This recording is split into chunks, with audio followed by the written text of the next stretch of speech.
Max, I heard there's a song about me. Why don't you put it on? I'm curious to hear it. I don't think you're gonna want to hear it. Max, just put it on. Put the song on. It's not very nice. Max, Are you sure? put it on. Okay.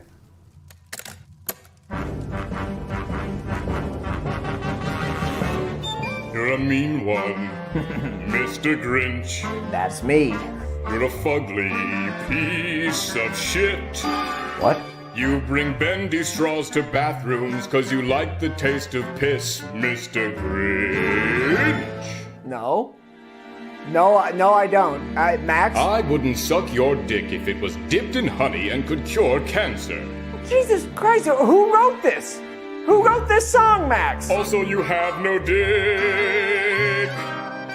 Stop the song. I can't. Max? No, I can't. Just stop the song. Hit stop. Broken. What's broken? Jammed. I don't know what you want me to do. Just, turn it down. I can't. I'm a dog. Max? You're a dipshit, Mr. Grinch. Okay. Even babies want you dead. Wow. You've never brought home a woman 'cause you're scared you'll wet the bed, Mr. Grinch. I wish they weren't so good at rhyming. The 3 words that best describe you are as follows, and I quote: bitch, I'm not. dumpster, bitch. No. This is not how it goes. I knew they changed it, but I thought it'd be like a key change or maybe like a solo or something, but this is degrading. This hurts. Pretty detailed, yeah. What happened to the alligator part? I actually liked that part. It was kind of funny. It's a crocodile. No, it was an No, alligator. it's crocodile. Was it a crocodile? Yeah, it's seasick crocodile, yeah. Oh. You're poor, Mr. Grinch. They didn't leave a stone unturned. You can't afford the bus. Lower middle class, You're maybe. deathly allergic to tree nuts, and your exact address is this, Mr. Grinch. No. I 1482 Mount Crumpet Boulevard, Holy shit. Whoville, Michigan. That's my address. What are you gonna do? I mailed your bitch ass a bag of nuts.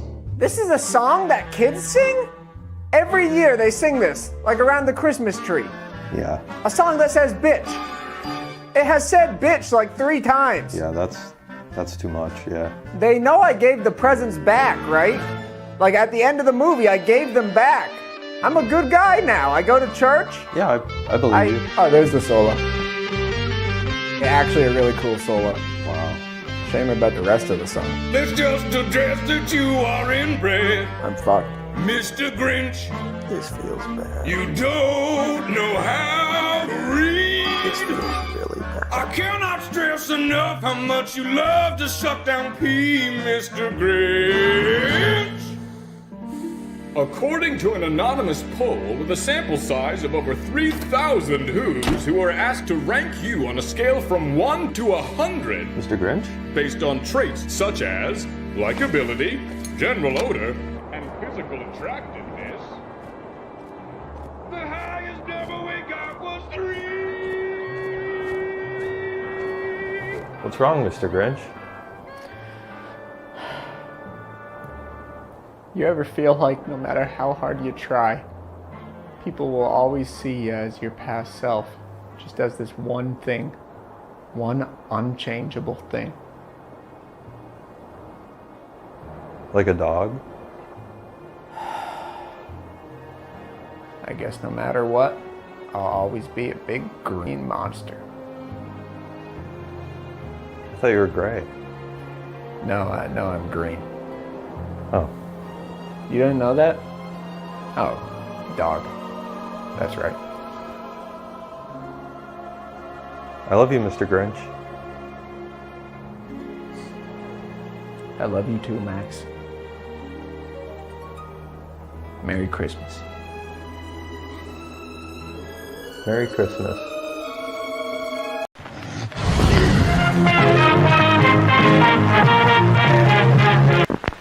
X. Persons under 18 will not be admitted. In a world where a checkered flag is just the start, meet Ryan Wheeler, the would-be champ who seems to have run his last lap.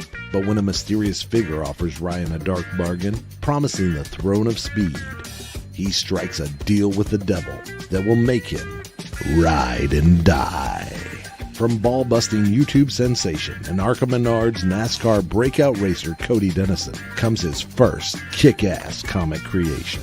This won't be your average ride. It's a tale drenched in bone-chilling horror, soaked in violence, and wrapped around the curves of both the track and the sexiest women that'll make you forget the road ahead. Experience the race of a lifetime, or the damnation of your very soul.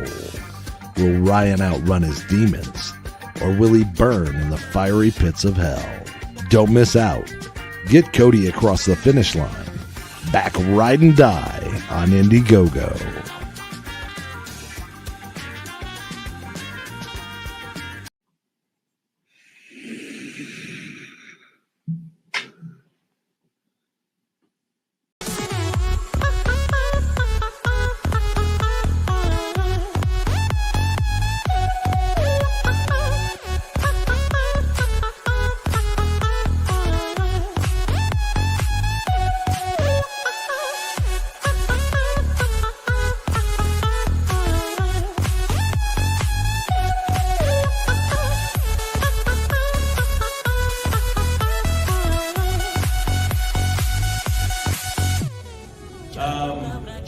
Are you guys aware that we almost see no titties in movies anymore? And we only see dicks? Has anybody noticed this? Yes, I love titties! Big old titties!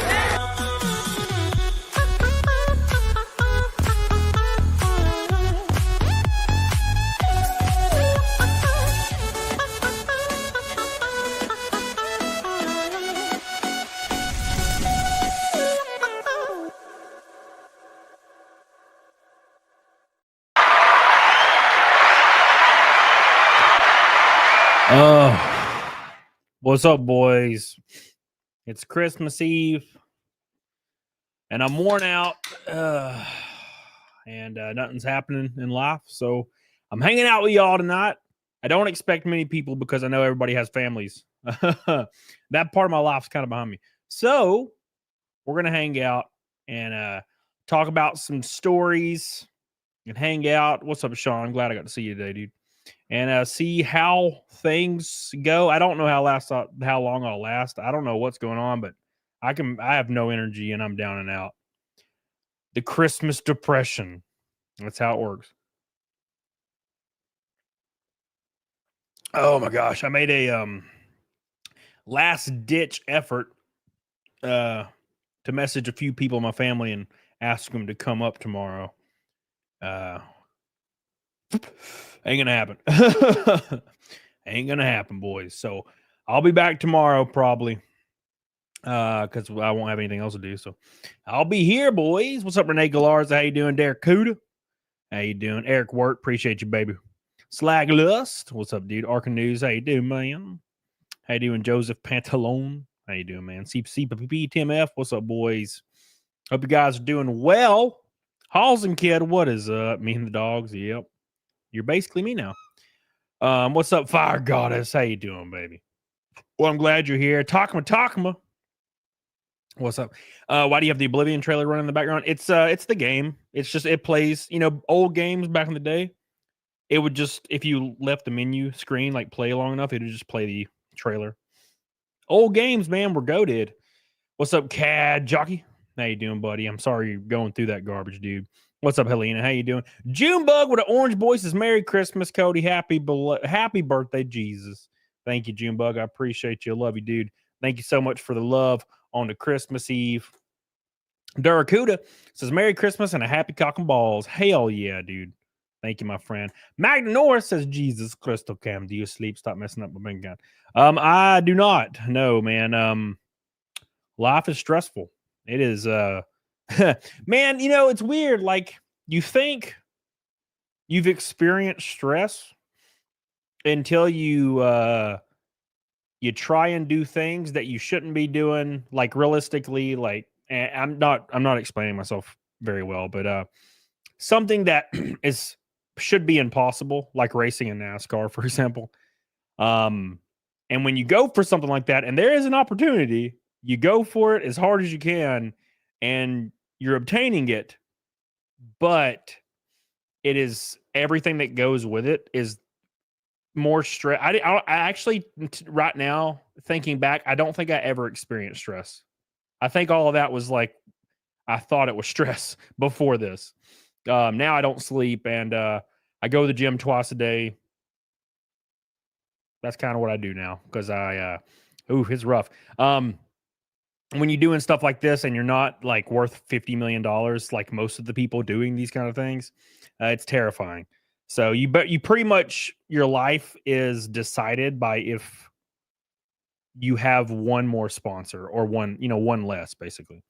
So that's kind of life right now. And it can all fall apart in 2 seconds, right? Like if one of my sponsors messaged me and was like, hey, we got to pull out, that career is over. It just one of them, just one small one. It's crazy, man. So yeah, I can't sleep, dude. It's rough. But we have a big announcement next week. I think it's probably going to be next week. I'm not guaranteeing it's next week, but it's likely going to be Monday or Tuesday or something, likely. And it's a big announcement. It's a life-changing announcement. So I'm excited for that. But still, it's rough. Anyways, thank you, Magna Norris. I love you, Magna Norris. Dude, pop a shot and be easy for 5 minutes. Pop a shot. Oh yeah, that's a good idea. I might do that shit. I might pop a shot, Magnum. I've eaten nothing today. I had a protein bar at like noon, and that is the last time I ate. No, Slagless. So yeah, I have not eaten today, and I will not eat until like midnight if I even eat. So I have a hard time eating nowadays too. It all goes hand in hand with each other, man. It doesn't help. The winter depression is terrible. Christmas depression's terrible. And also the mountain of stress is terrible. So, woe is me. I'm not trying to be that way. I apologize, guys. Sometimes I just speak my mind and I don't think about it. I'm not trying to bring anybody down. I love you. This is a good day. It's Christmas Eve. I know you guys are having a good time. So I appreciate you guys choosing to click on my shit and hang out with your boy for a little while. Thank you, Magna Norris. I appreciate you. You ever consider on racing in other series in other countries? UK Gamer. I had an offer to race in the Euro NASCAR series a few weeks ago. But no, I'm not doing that. I'm not going to go stay in Europe for 4 months.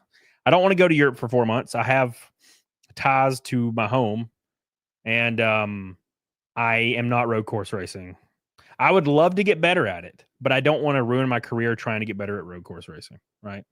I'm sure I can get up to speed, to top 15 speed after 5 or 6 starts, but I'm not about to go jump into that shit knee deep, and then by the end of the year I'm running good, but my NASCAR career in America is pretty much over at that point. You have to keep moving forward what you're doing, and that's what I'm doing. Thank you, Magna Norris. I love you. I appreciate you. Don't forget your vitamin D supplements, bros. You could have stayed with the Lotus Eaters. What the hell's the Lotus Eaters? All right. Anyways, welcome everybody to Christmas. It's 400th Naked Snake is on the dock today. If we make it to 400 Naked Snake in super chats, we'll see what happens. Thank you, Reagan. Gifted 5 Rumble memberships. I didn't even know you could do that, Reagan. Holy hell. Thank you, dude. Everybody watching on Rumble got a membership. Thank you. Every single damn person. If you're watching on Twitter, I love you. If you're watching on YouTube, I love you. If you're watching on Rumble, I love you. I appreciate you guys so much. We're going to talk about all kinds of cool stuff today. A lot of Christmas stuff. And we're going to just try to kind of relax and have a good time, So there's that, Shoguns, Merry Christmas from a fellow Alabama. What's up? As always, we'll be alone for Christmas as well. So look forward to the stream. Thank you, dude. Love you.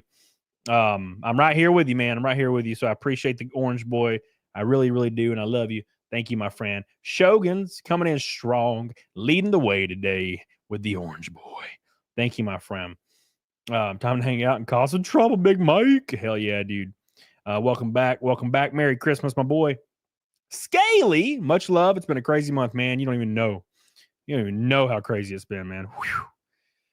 Oh, there's a lot at the end of the tunnel. Thank you, Scaly. I love you. Scaly with an orange boy, my boy. Welcome to the Christmas stream. Well, the Christmas Eve stream. I'll be back tomorrow as well. So it might be all day tomorrow. I don't really know what's going to happen. It depends on my mood. So there's that. Thank you, Scaly. Appreciate you. Love you, Scaly. 2 orange boys back to back. Jen My Chaw said, here's money for mustache wax. Try to get Copper John sponsorship. Also, I like your chest double. You should let it grow out. It would look good. I shave it every once in a while. I'm being lazy right now. I usually keep it shaved when I'm cut because it looks great. But when I'm fat, I always leave it hairy. Thank you, Jim, for your Canadian dollars. I love you. Appreciate you. Also, by the way, yes, I did put my Copper Johns on my email list. So I did that earlier when I saw you mention it. So can't guarantee anything, obviously, because basically how racing works is you will contact about 500 companies and 2 of them may respond. And that's how you do. That's how you get your career rolling. I just got really lucky with Tim and Ethan. So that's what started it. So thank God for those guys. Anyways, here we go. By the way, Billy Hatcher with a $50 super chat. I don't do much on Christmas either. Be glad you're not traveling. American Airlines went down. Also do rumble ships, counting on a snake as well. I have no idea how much even a rumble ship is. A rumble ship. Oh my gosh. Thank you, man. Thank you, Billy. I love you. First pink boy, only pink boy, a golden, a red away from a rainbow night already. Thank you, guys. I may start drinking here soon. I don't really know. We'll see. Thank you, Billy. It's Christmas, man. So kind of almost. It'll be Christmas in 4 hours. Yeah. What's up, Brian? Suddenly, hey, dude. How's Ride and Die coming along? It's good. We're almost to 51K. 51K. I don't talk about it much on stream because my YouTube partner told me that the reason my streams pretty much got removed from the algorithm for this quarter. By the way, if you don't know how YouTube works, algorithms roll in quarters. So if you're on the algorithm for a quarter, you're good. If you're not, you're fucked. And I've been on it for like a year and a half. But I had a like 68% decrease in super chats for like 2 weeks because I was talking about my book, and it's doing great. It's awesome. But YouTube chunked my ass because of that. So, but that's fine. So I have to move back to that or else, channel's dead forever. Thank you, Billy. I love you. I appreciate you, dude. Thank you, Billy. Merry Christmas. Just cause. What's up, baby? How you doing? It's been a while. Dragon Warrior, what's up, dude? He bought Donkey Kong on Switch. Well, goddamn. What's up, Chris Olin? How you doing, buddy? You haven't missed nothing, dude. We're just celebrating Christmas Eve. Is that why you say 6 months to build a channel? Yep. 3 months. If you're really on fire for 3 or 4 months, you can hit the algorithm. It usually takes around 6 months, though. It took me, I think, October. Yeah, 6 months exactly. 6 months to the day almost. 6 months to the day. I want to say Merry Christmas to everybody. Merry Christmas. And also, happy holidays to everybody in densely packed cities. So just I wouldn't want to hurt your feelings, okay? I wouldn't want to offend you by reminding you that there's holidays that exist. Okay. So we say Merry Christmas here. This is Alabama, okay? We say Merry Christmas. And you can say Happy Holidays all you want, but you can also eat my ass, okay? So just letting you know. Just letting you know, you bunch of bitches. But they like being offended. Slosher brings up a great point, dude. Great point, Slosher.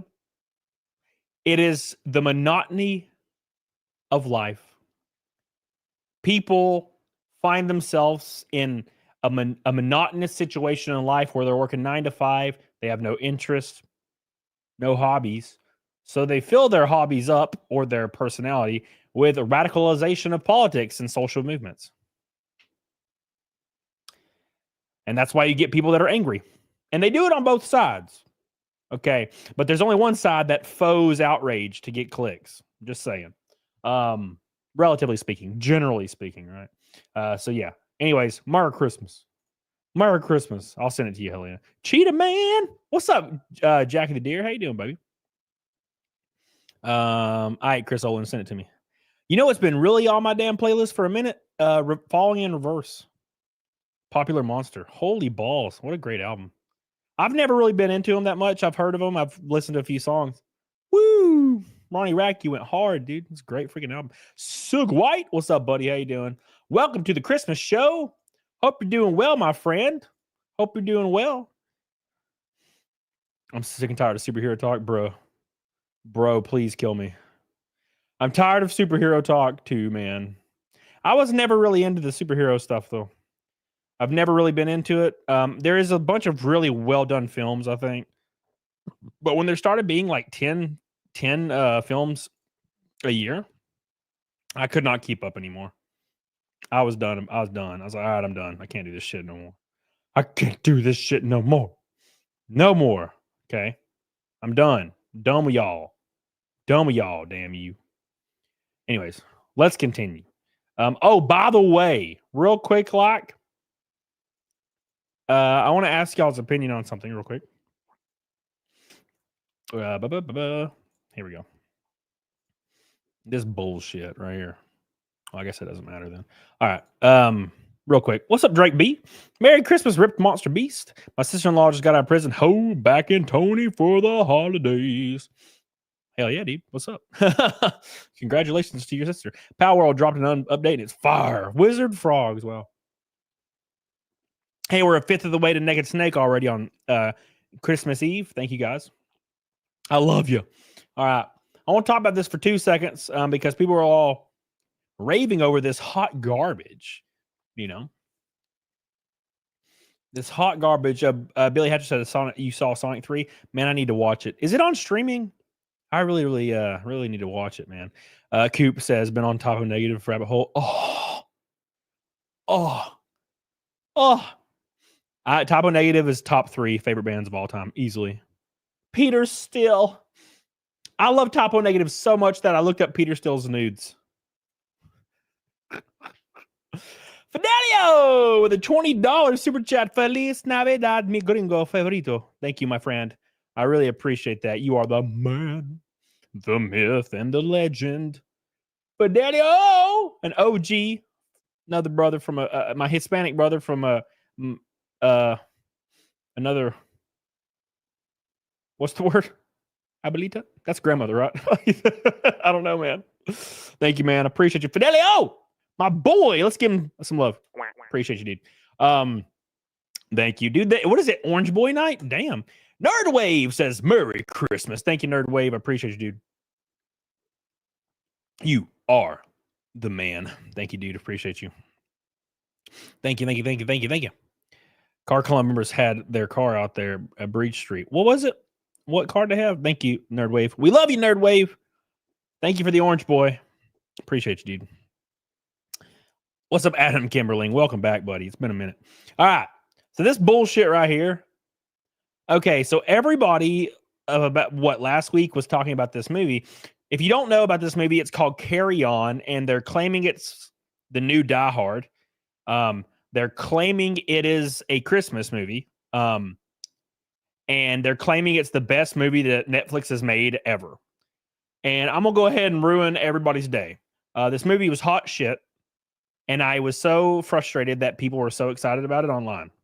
Because I watched it and halfway through I was like, am I dumb? Do I just not get it? Why does this suck? I thought it was good. Everybody said it was good and it's trash. Okay. So I watched the first act is actually really engaging. Now I will say right away, it's very unrealistic because you have a very, very attractive in-shape guy working for TSA. That's not a thing. Everybody that worked for TSA in the movie was relatively attractive and in shape. Everybody at TSA is 75 years old or 300 pounds. I don't know what the hell TSA or airport. It was LAX apparently. And the airport looked okay. I've been to LAX 20 times. That is a terrible airport. There's just homeless people and there's no ceiling. Construction everywhere. But that being said, the first act of Carry On, really engaging, and I enjoyed it. But right after that, it just goes off the rails and becomes a very generic Jason Statham-esque action movie that's hyper unbelievable and silly. And there is literally nothing Christmassy about this movie. There is no Christmas in this movie. The only thing Christmas about this movie is it takes place on Christmas Eve, so there's a lot of traveling, apparently. So there's like a lot of traffic. And also, I guess they thought they could trick people by just playing Christmas music. The entire soundtrack of this random action movie is just Christmas music, but there's no Christmas in the movie. It is absolute hot shit. And then so the first act, okay, about a 7 out of 10. And then it goes completely downhill and it's trash. And I finished the movie and I was like, well, that was awful. That was a very, very 5, maybe 6 out of 10 if we're being generous. And there's still people saying it's the best movie they've ever seen. And I think maybe, in my humble opinion, we're so used to absolute garbage in the movie industry in the last 10 years. We're just so used to it being so terrible that when we see something mid, in comparison, it seems better. And that's what I'm thinking, right? That's my sneaking suspicion, you know. Hey, Alan Jones. Merry Christmas. Love you, dude. Thank you, buddy. Love you, Alan Jones. Red One on Amazon is a 6 for a Christmas movie. Everybody said it was awesome. I watched it as well. It was mid. My favorite person ever, who is the guy that played Santa. I don't know why his name's leaving me. He was Grunkle Stan, or well, Grunkle Stan's brother. You guys know. Somebody in the chat knows. No, Tim Allen. What the fuck? No, Tim Allen. What the hell, Donna? Somebody say it. You'll get. Somebody will get it in a second, and you'll. J.K. Simmons. Thank you. So J.K. Simmons is in it, but he's in it for like the first 10 minutes, and then he's not in it until the very end. He's like passed out the whole movie, and I'm like, wow, that sucks. J.K. Simmons is the only character I like in this movie. So, yeah, after that, it was boring, and then it's just. For some odd reason, Chris Evans doing comedy. Don't really know why. And then The Rock being the serious but comedy guy, like he is in every movie. And it's it's just it doesn't the whole middle of the movie is a slog. And that really creepy dude that is 100% like a child assaultist. I don't know how to say that any clearer. You know this dude is 100% all about kids. It's that guy that did that one freaking creepy TV show where it's all about like being 12 and 13 years old and masturbating. And there's like tons of weird nude scenes and like the kid that humps the pillow. Anyways, Smallmouth. That show. The guy that created that show is like a character in this movie. And that guy is the grossest dude on the face of the earth. Every time I see his face, I immediately like PDF. Ooh, every time. You know that dude. That dude creates that show, and he's like in his late 40s or 50s. Yeah, dude, he's PDF 100%.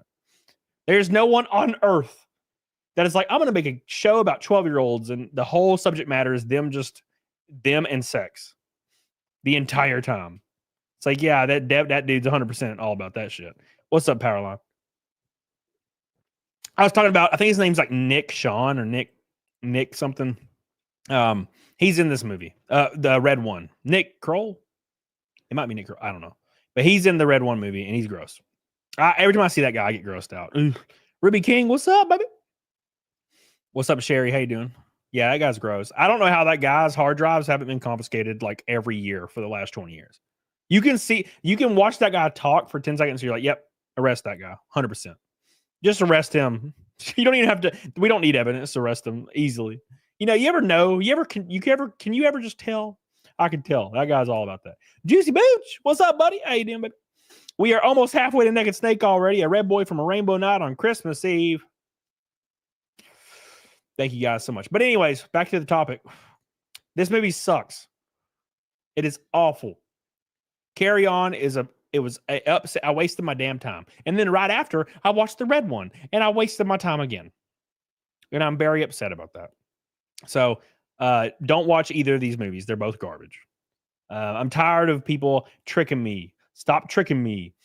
Tristan, my man with an orange boy. I love Typo Negative. I wish that that song Summer Girl, their take on Summer Breeze, later rejected, was my life.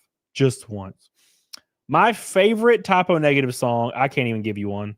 Halloween in Heaven. That's a good one. I don't want to say I don't want to be me because it's obvious, but God, I love Black Number One. Oh, it's a great song. Everything Dies. God, great song. There's so many good songs. I can't even name. There's so many good songs. Dude.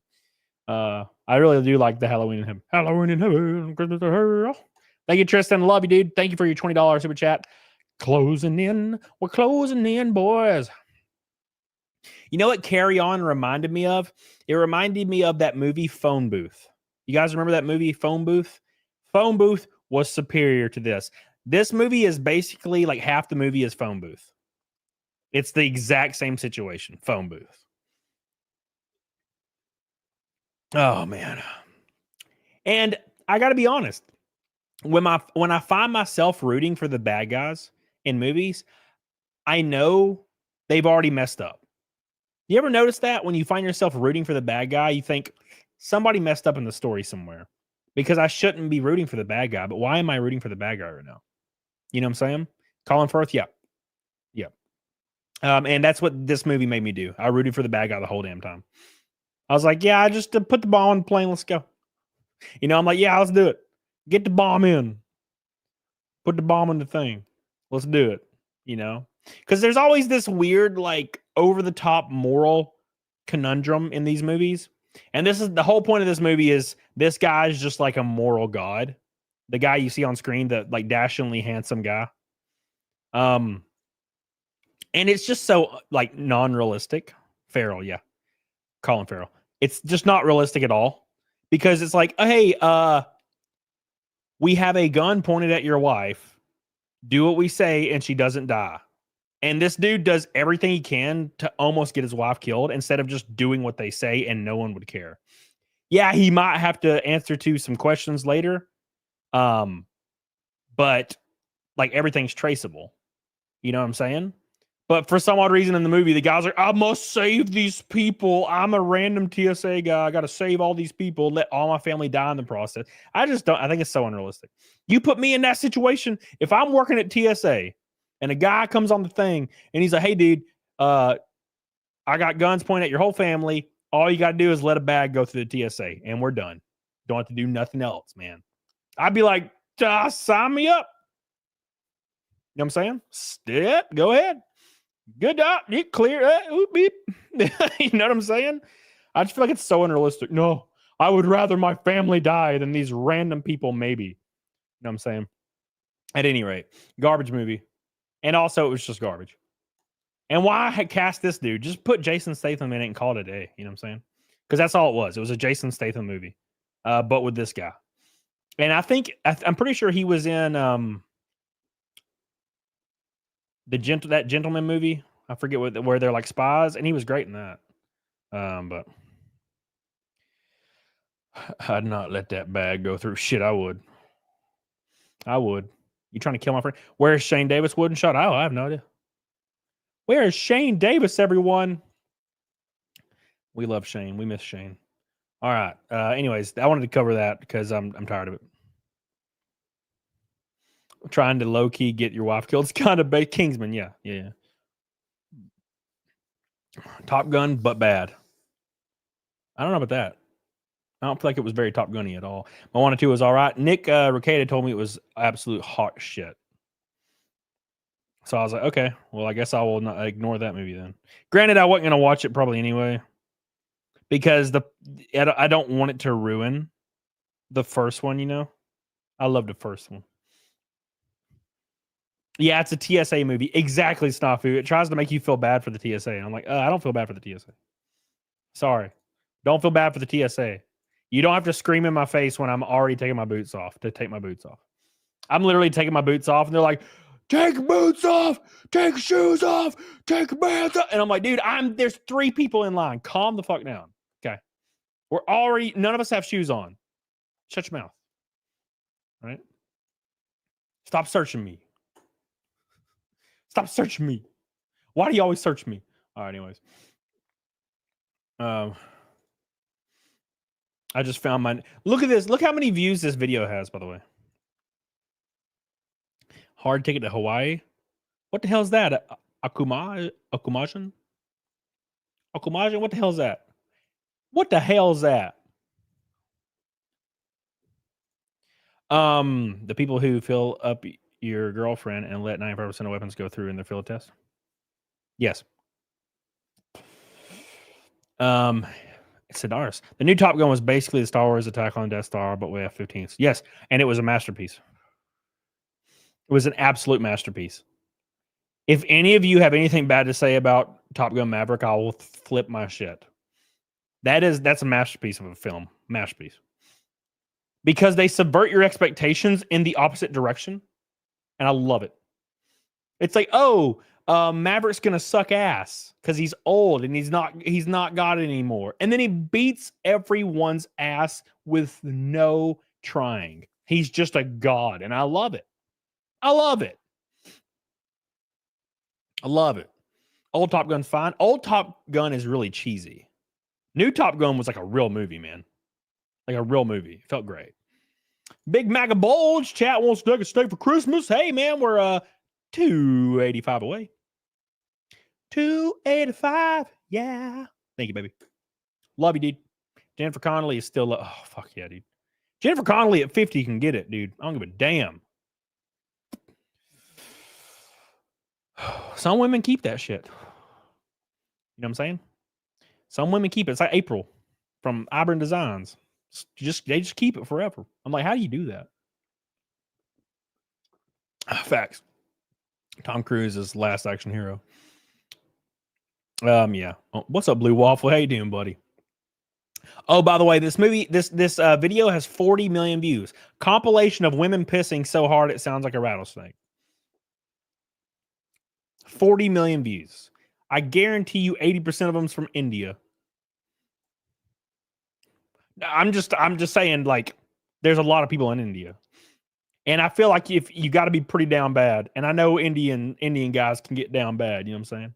Hey, dude, I've been there. I'm down bad all the time, bro. Indians love pissing. Billy Oh God. The rest of us hold it like real men. The rest of us just hold it for the rest of our lives. Hypnotic. What's up, dude? How you doing, buddy? Yeah, UK gamer, 100%. Yeah.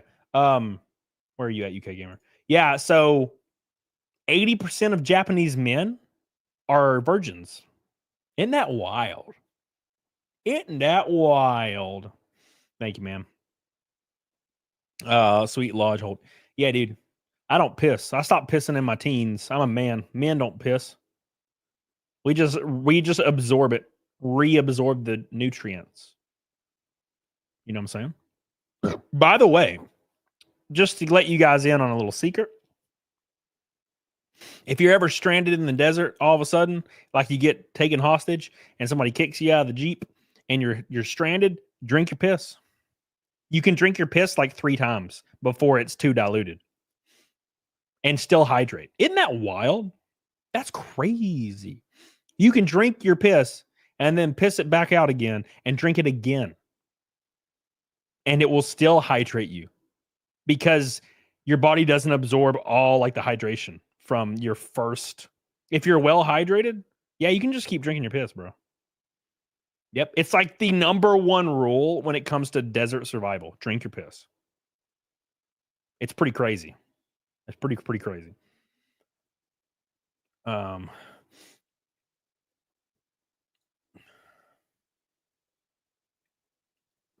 G-Bug says it's fake. No, it ain't. You crazy bastard. Hard ticket to Hawaii Frisbee scene. Listen, damn you, I will check it out. Once, only the first time. Helena's a doctor. Okay, everybody? Helena is a doctor. Kind of, not really. Helena is like a something. She's something. She's kind of in the medical field somehow, but not in any way that's profitable. Thank you, Helena. I appreciate you. I'm just saying, if I drink like 2 liquid IVs and a bunch of water, I'm pissing clear. I don't see why not. You can't piss it. I mean, drink it. You know what I'm saying? What's up, Twigs? You know what I'm saying? She stayed at the Holiday Inn. Thank you, Big Mac Bulge. We are one red boy on Christmas Eve away from a rainbow Christmas night or rainbow Christmas Eve night. What's up, Jim? What's up, Jim? How you doing, buddy? Hope you're doing well. We're talking about pissing because it's Christmas Eve. So these things happen, right? It's one of those things, man. One of those things. Okay. Anyways, let's continue talking about the things we're talking about. We're talking about Christmas today because this is a magical day for everyone. It's a magical day called Christmas Eve where everyone gets to celebrate with their family, just not me. I try usually every year to call some people and see if I can figure something out, but it tends to not work out very much. But hey, did any of you get some early Christmas presents? Well, JT Vegas says, I thought you were racing. Like right now? I don't race. What? The race season ain't happening during Christmas Eve. I ain't racing right now. It's like 7 p.m. It's 8 p.m. on Christmas Eve. You know what I'm saying? Having some eggnog brandy. Well, I'm going to start popping some drinks here soon. If we hit Naked Snake, I'll pop some drinks. But not too much. So, the movie Thirst, someone uses saline breast implants to stay alive. That you can do it, man. Rama Llama hanging out with you. Thank you, Rama. I appreciate you, baby. I appreciate you for hanging out with your boy. If you guys want to watch a good Christmas movie, Jim Carrey's Christmas Carol is very underrated, in my opinion. Paul Bettany, what? I bought myself a barbell and plates. Hell yeah. Hell yeah. Southern Comfort. No, thank you. No, thank you. I don't buy myself anything for Christmas, luckily. So it's all good. I don't do that kind of stuff. Right? I don't do that kind of stuff. God damn. How do you stay this shredded all the time? Like, that's insane. It's too much. Too much work. You literally cannot eat pizza, like, ever again if you plan on doing that. What the hell? Anyways. Some of these Christmas posts are wild. Slosher with the Rainbow Night.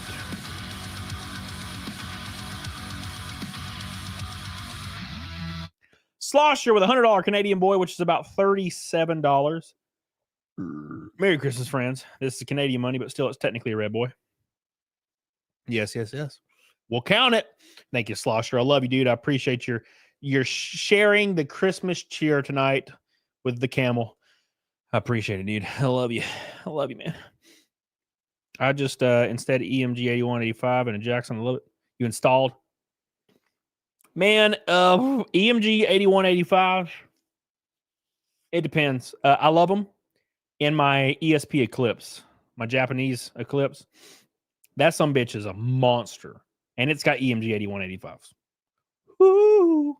But in my Super Strats, I'm more of a passive guy for some reason. I don't know why. Thank you, Slosher. I love you. He's the man with a plan today. Flukes, what's up, baby? How you doing? Ernest saves Christmas. Thank you, dude. Pure Blood says Seymour Duncan Blackouts. Well, here's my thing. If you're going to play an EMG, it's got to be an 8185. That's kind of it, right? They're the only ones in existence that they're not overtly like metal. They're like 70% metal. Where the Blackouts, I'm pretty sure you just put the Blackouts in, drop it to A and go ham. I play Blackouts, but the 8185 just feels a little classic, a little warm. You can play some bluesy shit on it, kind of, even though I'll use my Ibanez for that. My Japanese PS2. Thank you, Slosher. I love you, dude. Thank you so much, my friend. We are now over halfway to Naked Snake, 230 away. Thank you for getting us there, Slosher. You are the man. You are the man. All right. Anyways. Make sure you keep your ears peeled, boys. because Monday something's gonna. Well, maybe Monday or Tuesday or not. I'll know for sure probably tomorrow, but Monday or Tuesday or the next day probably because Christmas. There should be a big announcement. It's gonna blow your asshole. So if you own a company or want your YouTube promoted or anything like that, you better call me now. Because once this announcement comes out, I don't think it's going to be open anymore for the low, on the low 50% off stuff right now for early adopters in the NASCAR business. I hope your Xbox is less stressful than mine, Tetrick. Well, mine is stressful for a completely different reason. It has nothing to do with Christmas. I don't really do Christmas. If you look at my streams the past 5 years, I do Christmas on YouTube. That's it. Because my family stopped celebrating it a long time ago. And it's not for any reason other than distance and, it's just, I don't know. It kind of lost its magic, I think, So, one bridge pickup volume is tone. Even when I'm trying to get natural wood neck. Sounds like an 80s super strat. You know what I'm saying? One bridge pickup. I play the neck pickup almost exclusively with lead, so I can't have only a bridge. So it's just not something I can do, man. Merry Christmas from the Dragon Ball Z community. Look at all these beautiful folks. I miss Dragon Ball. You guys remember? I don't know if you guys remember, but man, I used to get off of school and I'd get home and I would throw up at 4:30 on Toonami. Watching Goku turn Super Saiyan changed my life, man. And then you'd have to wait all day to go to school the next day so you could freak out with your friends about it. Whew. It was awesome, dude. It was awesome. God, what a great freaking time that was, man. Just reminiscing on the simpler times. When my dad was stressing about bills and not me. Oh, how the turntables. Oh, how the turntables. The Gremlins. Good Christmas movie. Oh my gosh. I figured political posts would slow down, but they never did. They never did. Oh my gosh, look, it's us. Everybody in chat, look, it's us. Oh, sorry. It's us. Woo! Look. Welcome to the show. It's a shit show. First shot comes at Naked Snake time. Watching Super with the kids right now. Super is excellent until the Tournament of Power. And then it's a slog. Fuck the Tournament of Power. Please kill me. Man, the Tournament of Power. I don't know what they were thinking making it 60 episodes. It should have been 5. What were they doing? I got halfway through the Tournament of Power. I'm like, is this going to literally be an episode for a minute? Like, time slows down and it's 60 minutes? And it's going to be an episode every... Oh, my God. 60 minutes. Or 60 episodes. No, thank you. It was great up until the Tournament of Power. Then I'm like, why is this not... Is this never going to end? I'm tired of Jirard and his alien-looking ass. Oh, look, he's got a trauma past and he's really strong for whatever reason. Kill me. Watching anything else new? Nope. I watched through a TV show called Servant on Apple TV, and it was fantastic. The ending was a little predictable, which is weird because it's M. Night Shyamalan. But other than that, fantastic. I really enjoyed it.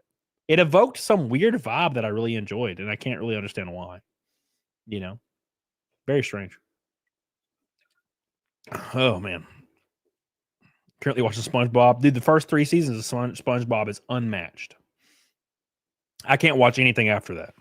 First 3 seasons of SpongeBob, I can watch it over and over, but you can tell immediately when our boy left, and it's like unwatchable for some reason. Isn't Servant the sex robot that steals the woman's husband? No, that's called Subservient, I think. Maybe. The Servant has 4 seasons. It has Ron, Rupert Grint from Harry Potter.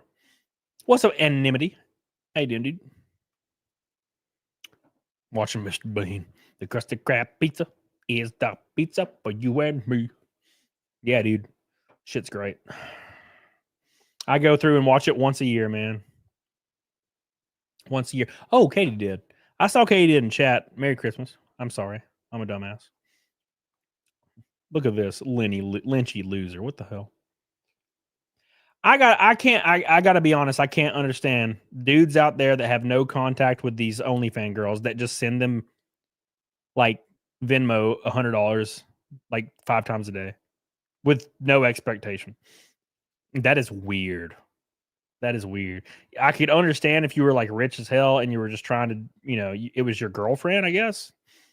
But like you don't even know the person and they're never going to talk to you. It's like those posts where you see a guy spend 50 grand to like hang out and go on a date with his OnlyFans model and they don't even hug and she brings a friend and it's like a fat guy and you're like, oh dude, you got wrecked, bro.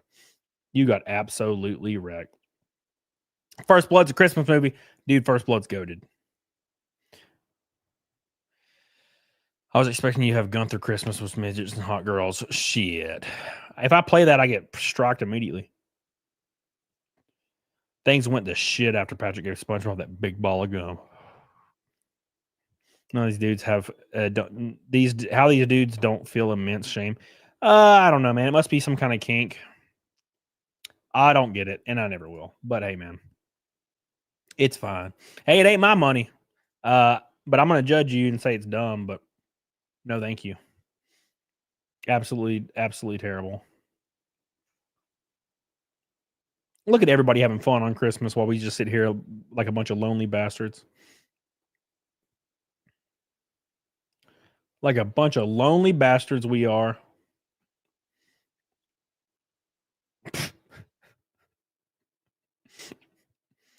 These are just dicks, anyways.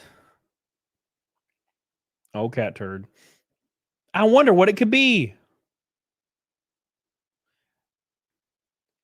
What's up, Blur? How you doing? I'm just hanging out before midnight church. Glad to hang out with you while I'm working overnight.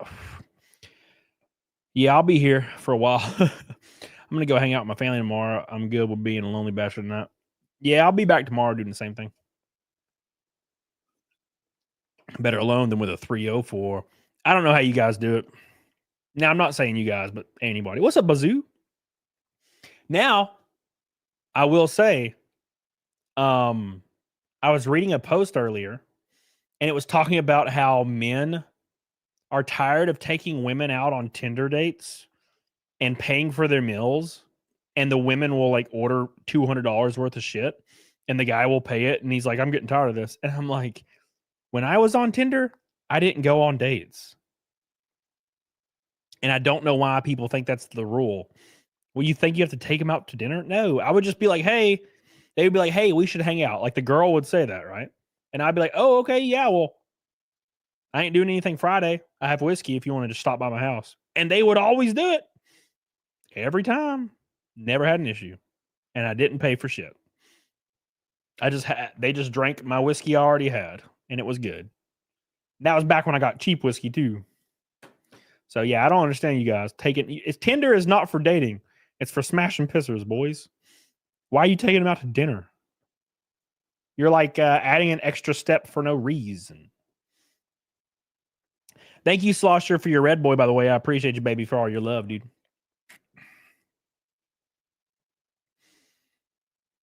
Alabama girls must be easy on Tinder. Well, I guess so. Well, you got to be direct, man. I think people respect that. You know, I'm real. Like, I'm just like, hey, you know, blah, blah, blah. Hanging out. You can hang out if you want. And they're like, oh, I'd prefer to meet you in public. And I'm like, oh, that's fine. And then I wouldn't ask him to meet in public. I don't care, you know? Because there was always another girl that would hang out with me, so I didn't really care. This was back when I was a Chad, by the way. A long time ago, when I still did dating stuff.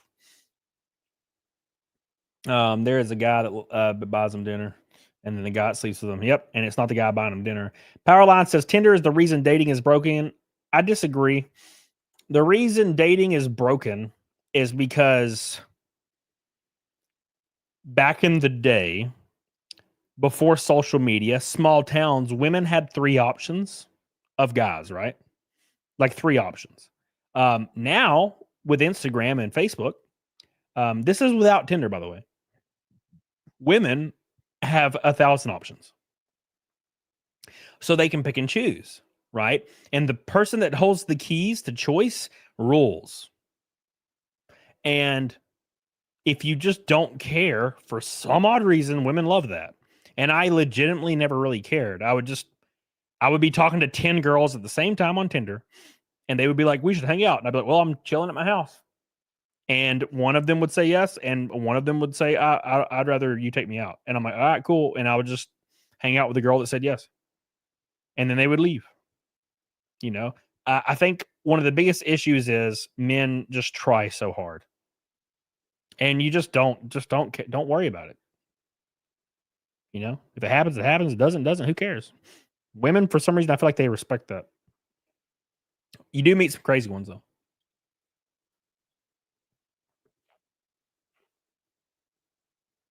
Had a girl one time try to move in with me because she had just left like a mental hospital. It's weird.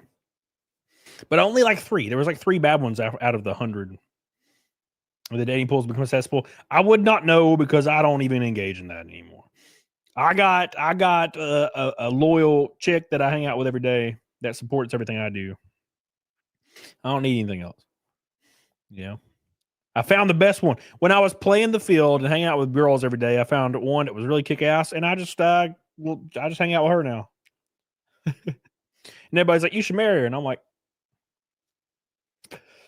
doubt it. Oh my God, that's the worst, Bazoo. That is the worst. When a girl will come over and start drinking, hanging out, and then just start crying about like whatever's happening in their life. And I'm like, I'm a random guy. Why are you crying on me? If you're a dude trying to date a girl, it's rough. Yep. That's why you don't date girls. You just hang out, and then you'll find one eventually. That's cool. It's not dating, it's hooking up. Yeah, Twig. So here's what I'm saying, though. So hear me out for a second. You're hooking up, right? You're hooking up with a girl every other day, once a week, whatever. Eventually, through the laws of average, you'll meet a legitimately cool girl. One out of every 30 on Tinder, you'll meet a really cool fucking girl that you're like, oh, I could just hang out with this girl from now on. And I met 3 of those on Tinder. One of them moved away. Well, I met 2 of them on Tinder. One of them moved away. I don't remember what happened with the second one. Probably another thing, moved away or was a little too annoying, but still cool. I hung out with her for a long time. Oh, I met Tiny. Yeah, I was at a play in Atlanta, and I had just seen Tiny on Tinder, Tiny One Badger. And then we saw each other in Atlanta. And then that's how we met. And I hung out with her for years. She was cool as hell. And then I met another girl, and I think that's the 2 that were pretty cool. The girl I hang out with now, I mean, you guys, PDH, Jesse, ass girl, whore. She's just she's the cool one. So I'm like, all right, cool. Just stay with this one. Right. So you play the field, right? That's the best way I think you can find somebody. If you're like seriously looking and you're going to end up with a girl that's like fake for 2 weeks, you start dating and then you're locked in and you're too scared to break up with her. Fuck that, man. No Dame says, does Camelot not know that Tinder tried to reinvent itself? It was a hookup app. Then women tried to make it not that, except it still is if they're actually attractive. It depends, man. When I was on Tinder, every single profile, every one of them, okay, was I don't do hookups. Every one of them. And every one of these girls I hooked up with on the first day. So that's just a deterrence or like faux wholesomeness, maybe. You know, because it looks bad. I mean, it's society, right? It looks bad, so women think they have to say that. I'm not like that. Most guys are actually, but I'm not. Like, I don't care if a girl's. I'm just into hooking up. I'm like, all right, cool. You know, I never really cared. Jenny, what's up, baby? Baby back ribs. How you doing? Jenny's now baby back ribs. The Coheed hat, bro. Yeah, she's cool, man. Hey, Coheed and May, don't forget. So they're liars. Yes. Yes. I got my hillbilly heart broken, bro. Help. What's up, Elemental? How you doing, buddy? Sorry, I started ranting. I started ranting about dating because I like ranting about dating. Wonder what it could be. Dildo. All right. We are halfway to Naked Snake, Billy Hatcher. Halfway on Christmas Eve. Halfway, boys. Wait. What's the next one? That looks like a body. I bet it's a sex doll. Donna, I gave up on dating sites. 8 out of 10 were scammers. Oh yeah. Well, that's how it was on Tinder when I was at the end of my Tinder game. Like a lot of the profiles are scam, and they're very easy to spot. They prey on really desperate dudes. The scam ones are really easy to spot because it's like the hottest girl ever, you know, and the pictures are all like hyper professional and silly, and the bio is hyper silly and professional. But one time I did match with a girl, and I thought she was 100% fake. And we went to a movie. We went and saw Pirates of the Caribbean on Stranger Tides. I think that was the one. And I walked into the movie theater, and she was standing there, and I could not believe she was real. And she was hot as hell. I was like, I can't believe she's real. And then I got drunk and almost died.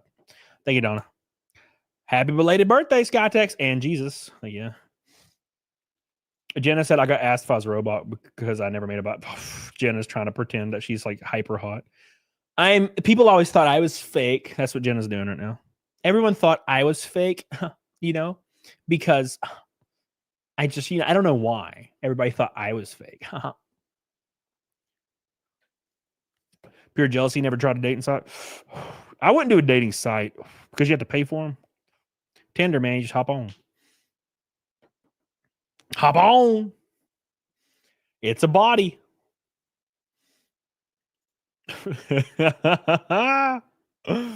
This is what I get for Christmas. Shit. What's up, Lori? How you doing? Oh, he's lonely and mad. Help, please, God. Jesus, why don't you help me? Oh, man. Can you show us your Tinder profile? I deleted Tinder in 2019. I don't think they stay up. I don't know how it works, but I ain't re-downloading it. So ain't happening, boy. You ain't getting me. Ain't doing it to me today.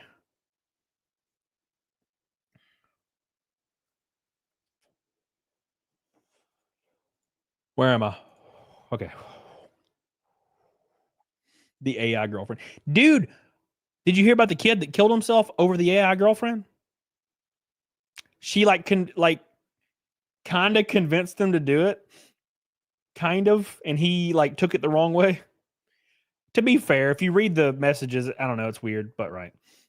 Are scammers why they ask you to FaceTime? Probably. If they ask you to do anything weird, like, hey, download WhatsApp or Signal, yeah, you know they're scammers.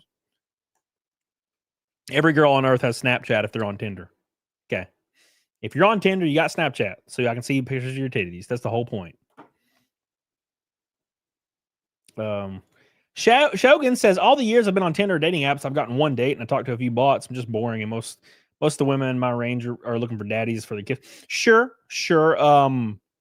I was 27 to 29 on Tinder, and I listed the ages as 20 to 32, I think, or maybe. I don't remember. It's been years. I think it was 20 to 32 or 19 to 32. I can't remember. And my main picture was me with shredded abs. And people were like, don't do that. Girls don't like that. And I'm like, well, doubt it. I'm doing it. And it worked pretty well. Oh my God. It was funny. Oh, I do have friends though. What's up, Jeffrey Smith? I do have friends that didn't get a match for a whole year, and I don't know how that's possible. It's because they were swapping left on all the fat chicks. If you aren't up to scuff, you're not getting the hot chicks, man. All the attractive women on Snapchat go for less than 20% of the Snapchat's user base in men. Less than 20%.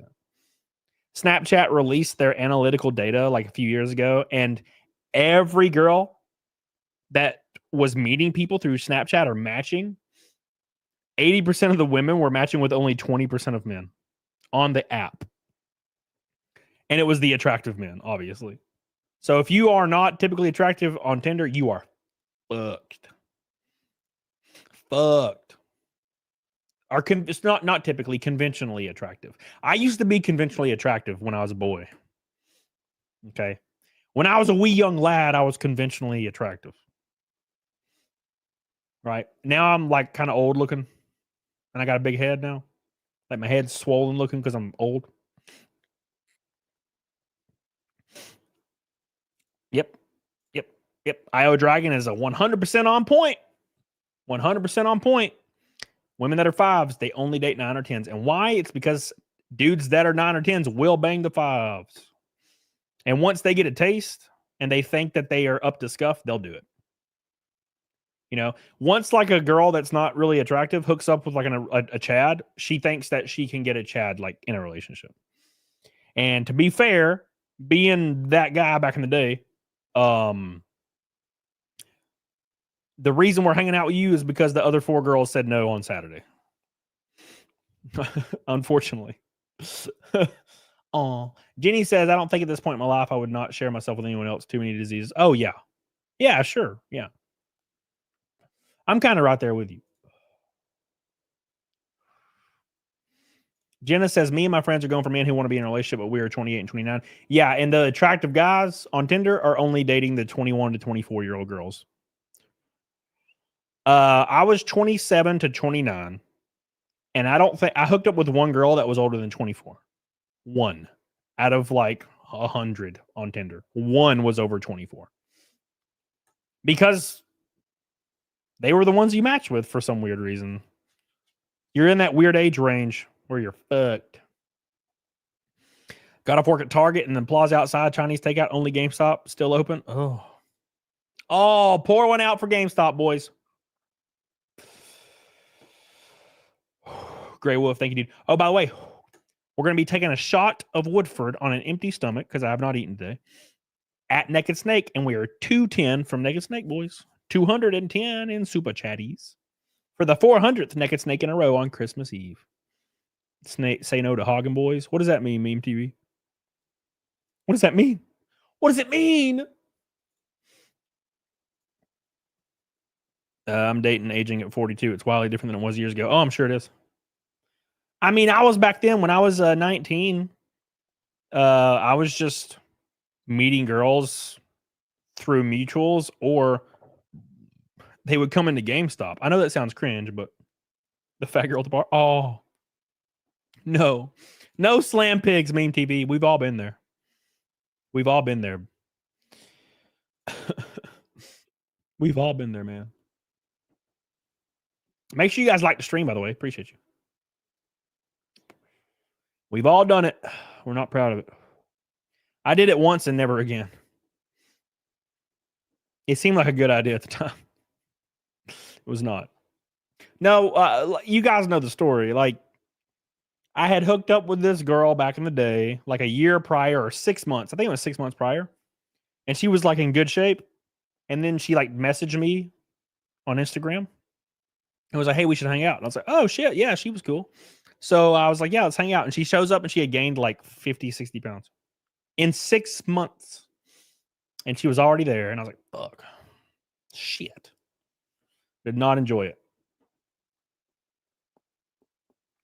Same Dragon Warrior, same.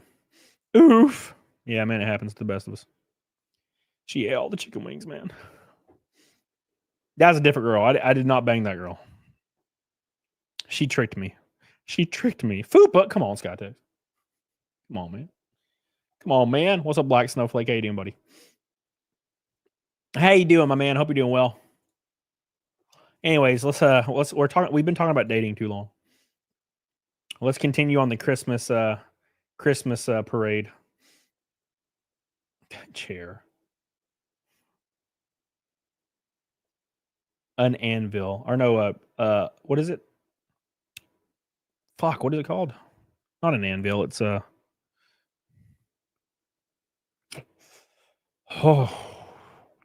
vacuum. Something about that's funny. Two red boys and orange boy. Luffy is God. What's up? Anchor. Thank you. Why can't I think what it was called? Jenny with a pink boy. Oh my God. Says glad you're settling down. Well, I'm not interested in really dating anymore now.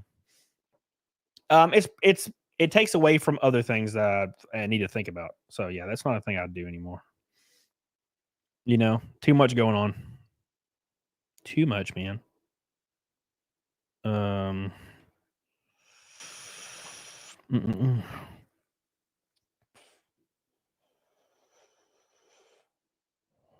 Whew.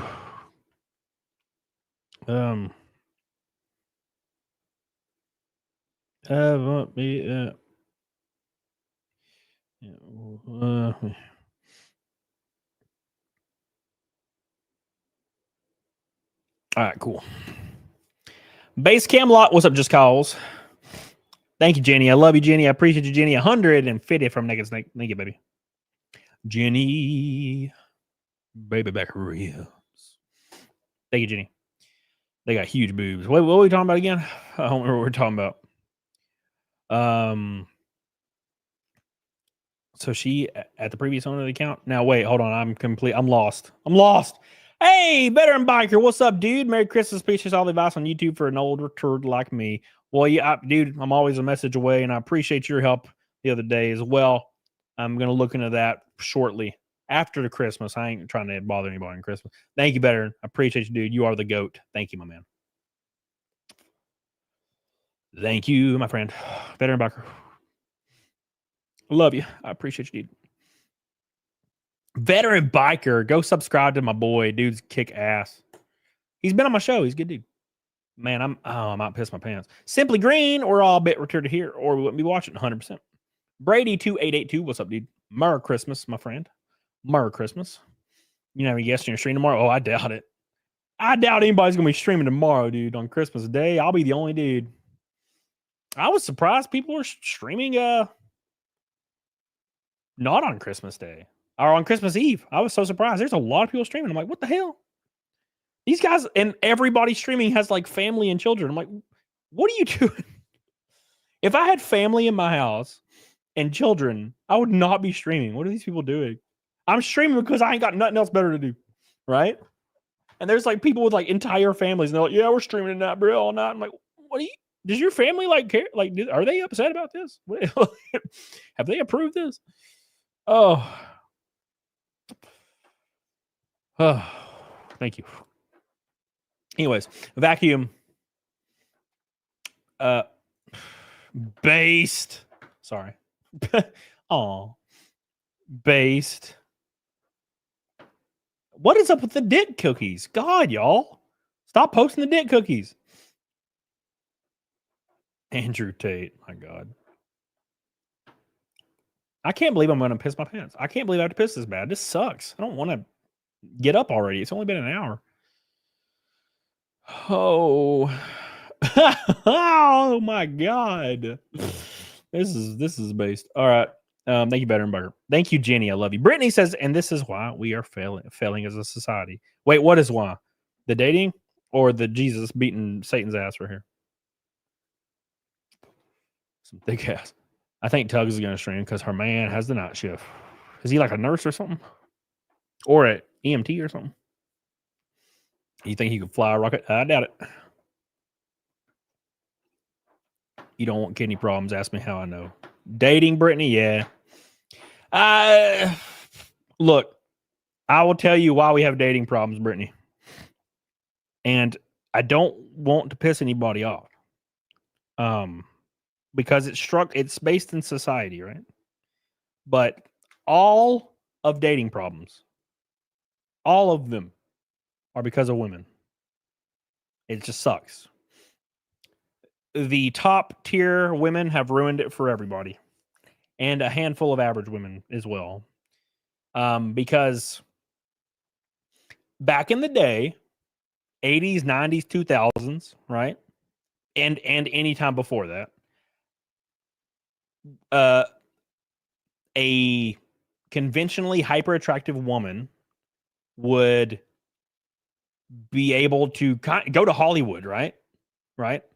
If they had connections. The average woman would settle down, and average to even attractive women would settle down. Now, in the new environment, average women now have access to top tier men at their fingertips. These top tier men will probably not marry them, but they will have this sense that they can obtain that because it's everywhere on social media, it's on the dating apps, right? So now women are now asking so much of men, whereas back in the day, an attractive, normal woman would marry a man that works 9 to 5 at a warehouse making $32K a year, and they would try to build a life together. Now, the average woman's like, no, absolutely not. Absolutely not. No, you have to have a career and have to be attractive, entertaining, in shape, good personality, everything, right? Whereas back in the day, that wasn't a possibility. The average woman in Kansas could not date somebody that looks like Chris Evans. It was not a thing. But now there are women every day on Tinder and other dating apps that are average at best, and they're able to hook up with Chris Evans types dudes once in a while. So they're like, oh, well, I can settle for, I can marry a guy like this, right? So women have too many options. Men have the same amount of options they've always had. Men's are not the keepers of sex. Women are. Men are the keepers of relationships. And a lot of men are burned by that, and they won't commit to anything anymore. So, I mean, it goes both ways, but I think it's rooted originally in women because women have too many options. And I know that's like a hot take, but it's like if you give somebody $100,000, right? $100,000, and you're like, okay, next year you're going to get $40,000. They're going to be like, what? No, I want the $100,000, right? I want the $100,000. Why would you want the 40 grand? I've had the 100 grand before. I want the 100 grand again, right? And you're going to strive for that 100 grand again. So if an average woman hooks up a couple times with the Chris Evans top, they're going to be like, well, I'm just going to go for that from now on. And that is my bottom tier. A lot of these normal ass everyday girls, their bottom threshold tier is Chris Evans top guys. And they will hold out for that guy, and then they'll end up not being able to date anybody else. And then the women that are older are now being punished as a result of these women, right? So, because those Chad guys are still just running through those girls that are 21 to 24 that are average. And then those girls will hold out for 10 years and then be alone. And those Chad guys that are now 38, 40 are still running through those 21 to 24-year-old girls. They're still doing it, right? Lost Bullets. OnlyFans killed relationships in the end. It was the death blow, pun intended. Explain that further, Lost Bullets.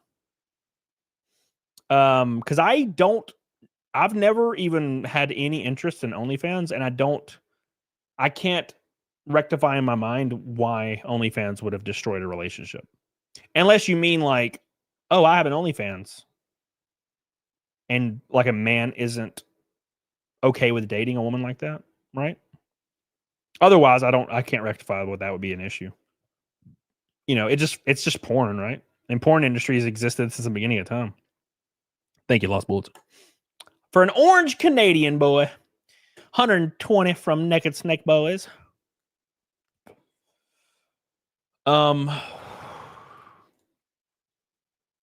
The problem wouldn't be quite as so bad if women weren't legally, socially, and culturally children. I have to let them go first. I have to open the door for them. If we both get drunk, they can't consent. Yeah. Yeah, I agree. Like, roughly agree with that. And it just goes on and on how many undeserved non-privileges that women get for basically nothing. Yep. That's kind of society, though, right? That's kind of society, I think. It's probably exacerbated, obviously, now. But yeah. I think it's always loosely been that way, but it's worse now, right? OnlyFans turned a generation of kids and men into simps. Only the 80% that's not sexually active. The guys that are already simps and already not capable of getting women they already held that position before OnlyFans. So now they just have an outlet to pay women. I don't think they would be dating otherwise, right? Does that make sense? Does that seem reasonable? Magnificent Devil. I think this is more true in cities than outside of them. But even then, women act more entitled. I've never had trouble getting girls or dates or girlfriends, but they've all had absurd expectations. Well, there is no such thing as cities and rural areas anymore online, right? The idea of rural community versus city community has almost completely been wiped out because social media connects everybody, right? A girl in rural Kansas can get on Instagram and talk to a guy in LA, right? And now he's responding to her. Therefore, her expectations have been increased of what she can obtain, right? So I think it trickles down to everything. Jadine, take my money, you Southern blessed Jesus truth teller. Thank you, my friend. Jadine, I love you. I love you, Jadine. Appreciate you, Jadine. Thank you so much, Jadine. Jadine getting us 105 from Naked Snake. Thank you, Gene. I appreciate that. I appreciate you. Anyways, sorry. I'm sorry, man.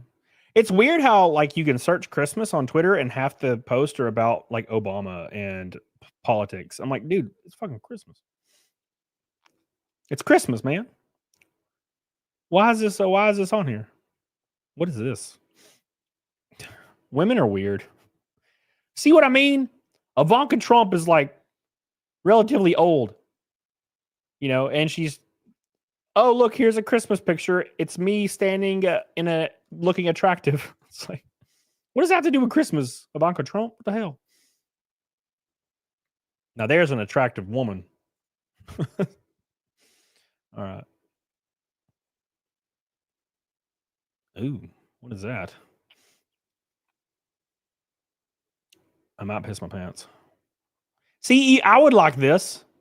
I would like this in my family, but this doesn't even happen in my damn family. You stopped and looked, though. I did. See, it works, Jenna. I work on a farm, work harder than every guy I've dated. Kind of got me jaded when I'm chasing cows and they're inside playing Fortnite. The fact that you're dating men and they're playing Fortnite, unironically, yeah, that's weird. I got to be honest. That's weird. This is going to be such a hot take. I'm not ready for this take, but I'm about to say it.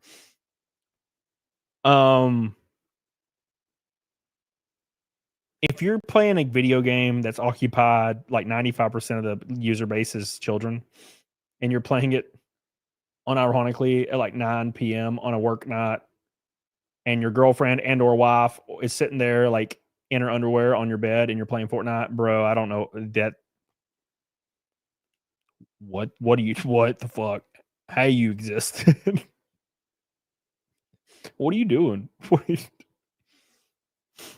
Bro, I'll be sitting here thinking about running one race in iRacing for 30 minutes and I'll see some ass cheeks and I'm like, I'm picking the ass cheeks, bro. I'm picking the ass cheeks, bro. I'm not saying there's anything wrong with games. I love video games. I don't play them often, but I love video games. But I'm saying like if you have people, you have like a girl and all these things, and you're like, bruh, I'm gonna play me some Fortnite. What do you do? I don't know. I used to do that, man. I used to play games when I was in my early 20s, like with the boys.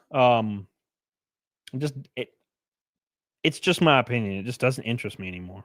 For some reason, right when I turn on a game, I immediately I start feeling FOMO. Does that make sense? I start feeling FOMO of everything else in life. I'm like, oh, I could be doing this. I could be writing this. I could be doing this. I could be working on this. I could be doing, you know what I'm saying? There's all these things I could be doing right now. It's weird, you know? Dugan says, I'm listening to you while flooding the hockey rink. Merry Christmas. Hell yeah, dude. Thank you, Dugan. Lost bullets. OnlyFans attacked both sides of supply and demand. The prawn industry was inaccessible to most women, But OnlyFans gave average women what they used to desire in men: financial security. Also, the parasocial effect affected the demand side. Here's my opinion on that, Lost Bullets. And you probably know more than me about OnlyFans. I just know it exists, and I know, chicks show their assholes. Love you, Jenna. Merry Christmas. But that being said, the average woman on OnlyFans is not getting financial security. Right? Somebody in chat earlier asked if I was a NASCAR driver. Yes, by the way. I don't know why I didn't answer that. The average girl on OnlyFans is not making money. I knew a girl roughly, okay, that started OnlyFans, and she was pretty attractive, and she was good at marketing, and she quite literally put all of her soul and life into OnlyFans, and the most she ever made in a year was like 30 grand. The harsh reality of OnlyFans is like 99.4% of the user base don't make enough money to live off of. You're right. So I wouldn't think that it gave average women financial security. Maybe they think they can get financial security that way, like it's a backup option. Now, as far as parasocial effect for men, I feel like, and here, this is just me theorizing, men that are paying for OnlyFans are already the men that would have existed in a similar space to be in a friend zone and buy their women friends gifts and whatnot. Right? Or pay prostitutes, maybe. I don't know. So thank you, Lost Bullets. And you also said, I said my piece, agree or disagree. Merry Christmas, all the same. Also, Danny Patrick is the greatest NASCAR driver ever. She's the greatest female NASCAR driver ever, for sure. When she was on the track, when I was watching, I was always like, she's trash. But then I started doing it. And then I realized running 6th at Kansas in a cup race is pretty damn impressive. So I changed my mind on all that later on in life. I was like, well, she was actually pretty damn good.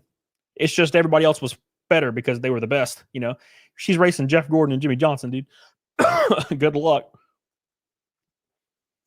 I don't even know if I could replicate her success. I probably couldn't, to be fair. So,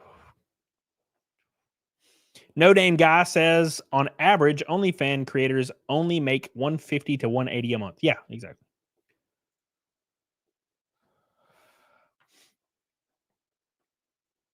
I'm sure it attracts a hive of sugar daddy simps that would save them. Yep.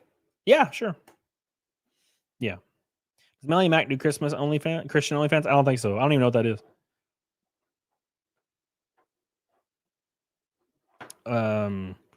China banned OnlyFans. Then some chick made $43 million and hit the news. OnlyFans is new in China as of last week. Oh my God. We are $80 from Naked Snake. Holy shit. Thank you guys. I appreciate you, boys.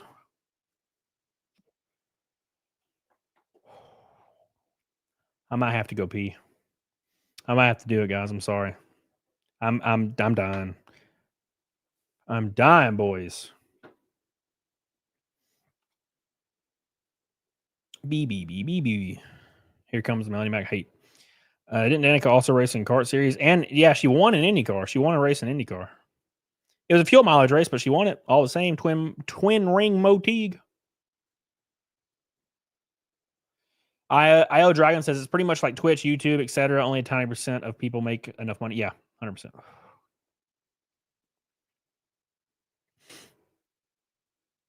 Don't go after my Ivanka. I saw that. No, sir. Really? No, I don't have any hate towards Ivanka at all, man. I'm just saying that why do women take pictures, but they have to be in the picture, right? You know what I'm saying? Like women always have to, if they take a picture, they have to be in it. Like posing, they can't just take a picture. No, Dashi just got paid. So looking at the campaign, is there going to be any other diecast for this? Also, will you be doing a diecast for your race cars from last year or even this year? This year, maybe. It won't be ARCA, but this year, maybe. It depends on what happens this year. Now, granted, that being the case, the diecast sold out like in 3 days, I think, on the campaign. So I don't think so. But there's always a chance something could pop up. But they sold out so fast, man. But what I would do is get you some of these beautiful ass tumblers by Auburn Designs. Get all 3 of them. They're freaking wicked. Mine had ice in it for 3 days. I couldn't believe. And get you all the covers. Black and white, bruh. Hook your brother up. Thank you, Nodachi. I'm Bama. Has OnlyFans. I'm from Bama. I'm a Bama. Has an OnlyFans on my dick. What the hell, Jay? You trying to say right now? You drunk? You drunk, Jay? You drunk, man? How you doing, dude? Welcome. Welcome to the show. Hope you're doing well. No.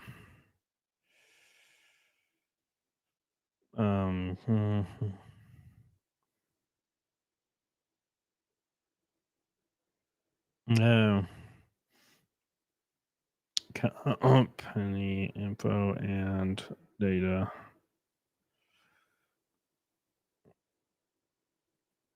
Your email. Yada yada. On the heek. Sorry, I was emailing my agent. Gotta pee. My NASCAR agent, not my. I don't have an agent, just NASCAR agent. Yes. Hey, hell yeah, dude.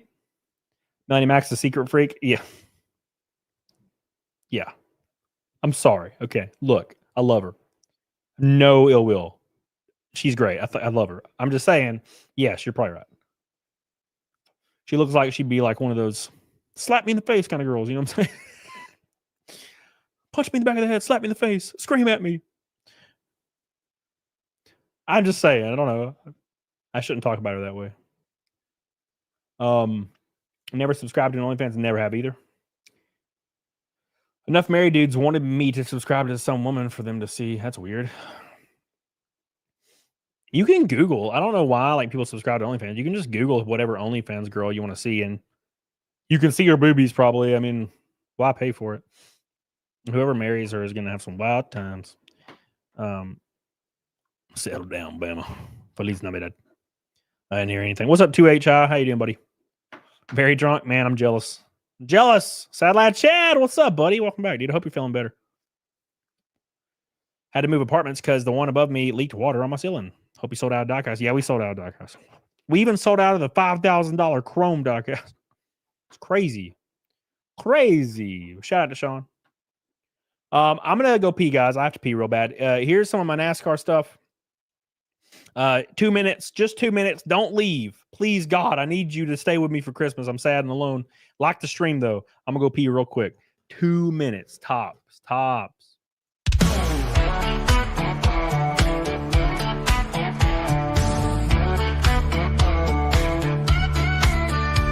I'm sweating like a country pig. I'm gunning beers and taking swigs of ice cold Jack. We're at the track. It's racing day. We're getting smacked. I never really understood this NASCAR shit. I thought, how could I be impressed when cars go left? But then I went, baby, it's the best. The ladies here are fine as spring. They'll hop to a ride on that thing. There's beer and whiskey everywhere. There's smoke and rubber in the air. I'm gunning beers, I'm shooting Jack. We're here all day, 500 laps. And when they start them engines up, man, my heart, it starts to pump. Cause Lord, them cars go round and round on hot black asphalt racetrack ground. We're all obsessed, they're turning left. The beer and rubber, perfect mess. They're going fast, they might just crash. And if they do, these ladies flash their country tits. I must admit, I understand this NASCAR shit. It's not loud, we're in the crowd. We're watching cars go round and round. We're in the South, the USA. We fly that flag each goddamn day. And when it's time to watch a race, we crack a beer right on our face. We watch them cars go fast and left. This NASCAR shit's the fucking best. Cause Lord, them cars go round and round on hot black asphalt racetrack ground. We're all obsessed, they're turning left. I'm drunk as shit, I love this mess. They're going fast, they might just crash. And if they do, these ladies flash their country tits. I must admit, I understand this NASCAR shit.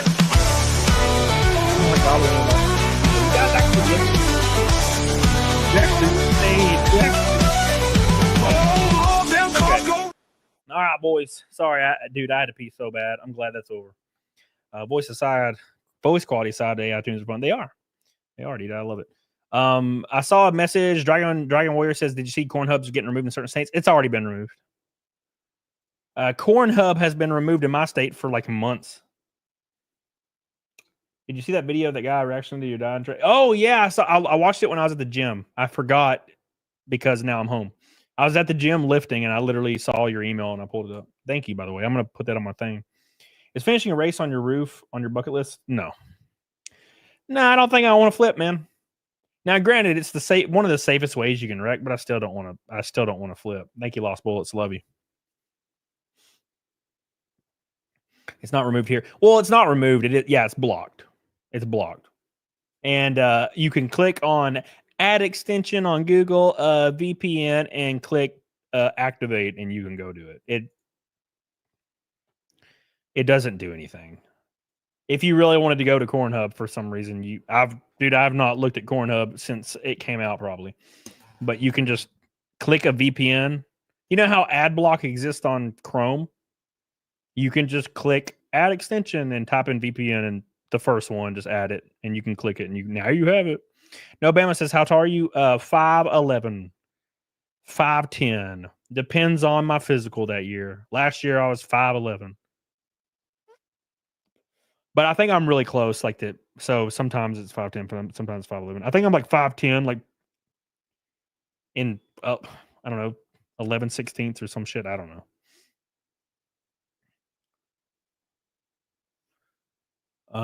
Thank you. Appreciate you.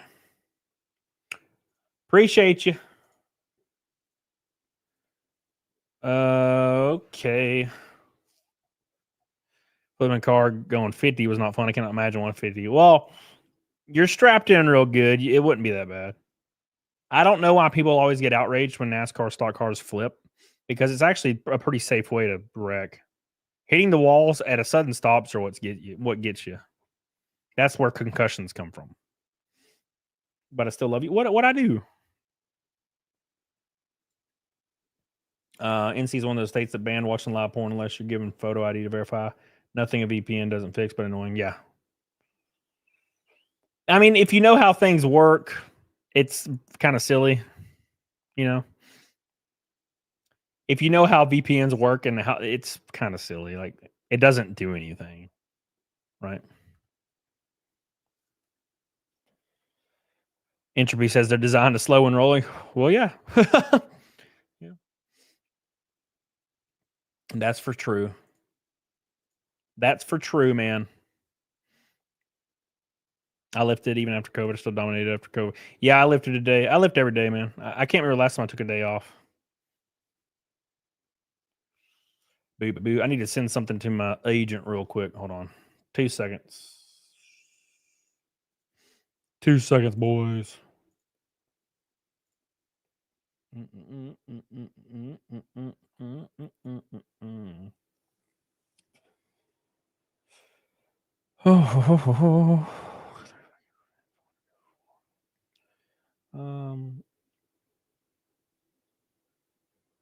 Okay. Beep, beep, beep. Where am I? Okay, for view host one event. For event wrap. Okay, for 4 races.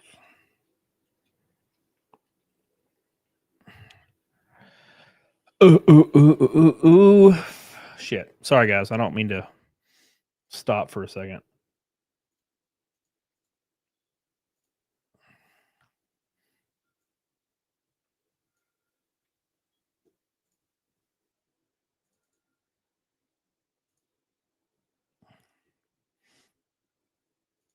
All right.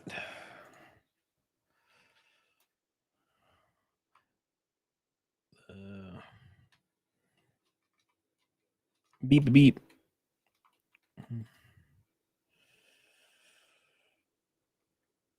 Ba-ba-ba-ba.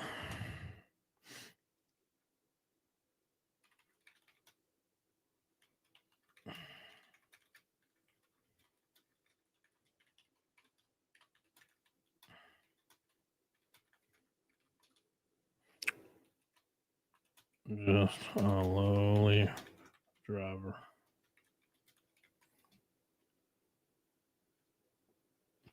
All right. Shit, come on. Sorry, guys. All right, cool. All right, we're good. Fuck.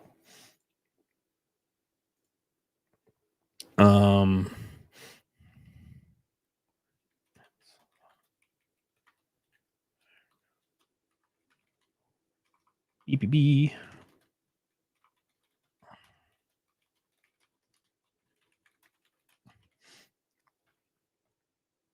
All right, there we go. Sorry, guys.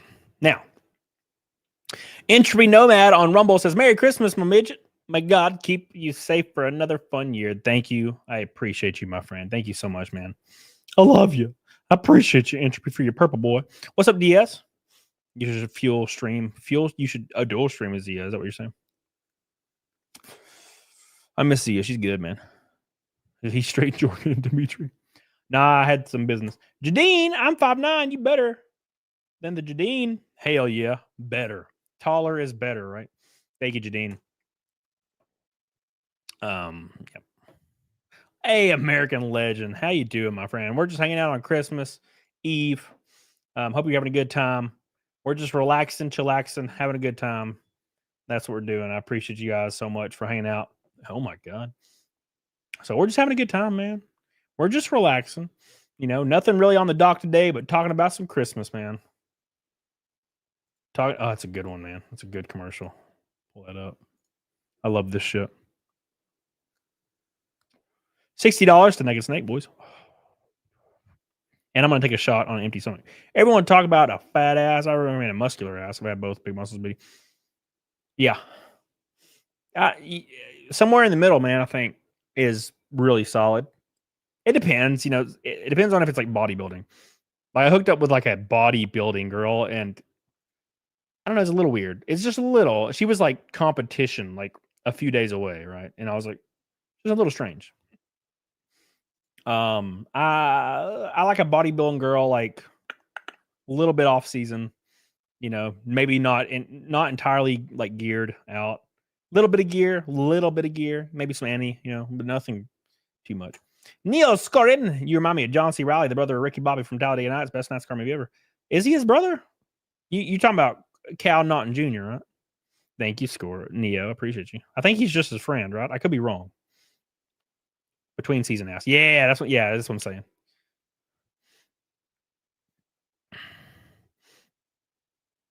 I would think you have a big PP. No, I doubt it. I doubt it, Donna. Thank you for thinking that. 6 foot tall women are hot as fuck. They are, yes. But I'm gonna be honest. I think I like all of it. When I'm like I like 6 foot tall girls and I love 5'1" girls. You know what I'm saying? I like five. I don't know. I guess I'm a thirsty boy. I love you, Jadine. I appreciate you. If you have to leave, it's all good, baby. Don't feel obligated to hang out with my lonely ass. Derp. Oh shit. Smell my finger. Oh my God, that happens every time, sad lad. If a girl says that shit unironically to you and you know you're rocking a damn baby penis, run. Because they're trying to fool you to try to get you in a relationship. Do not let them do that.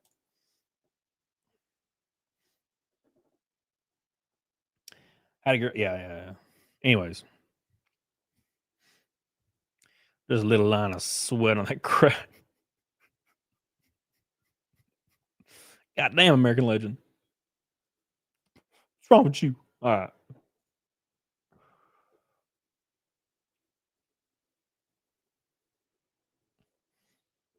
Okay. B.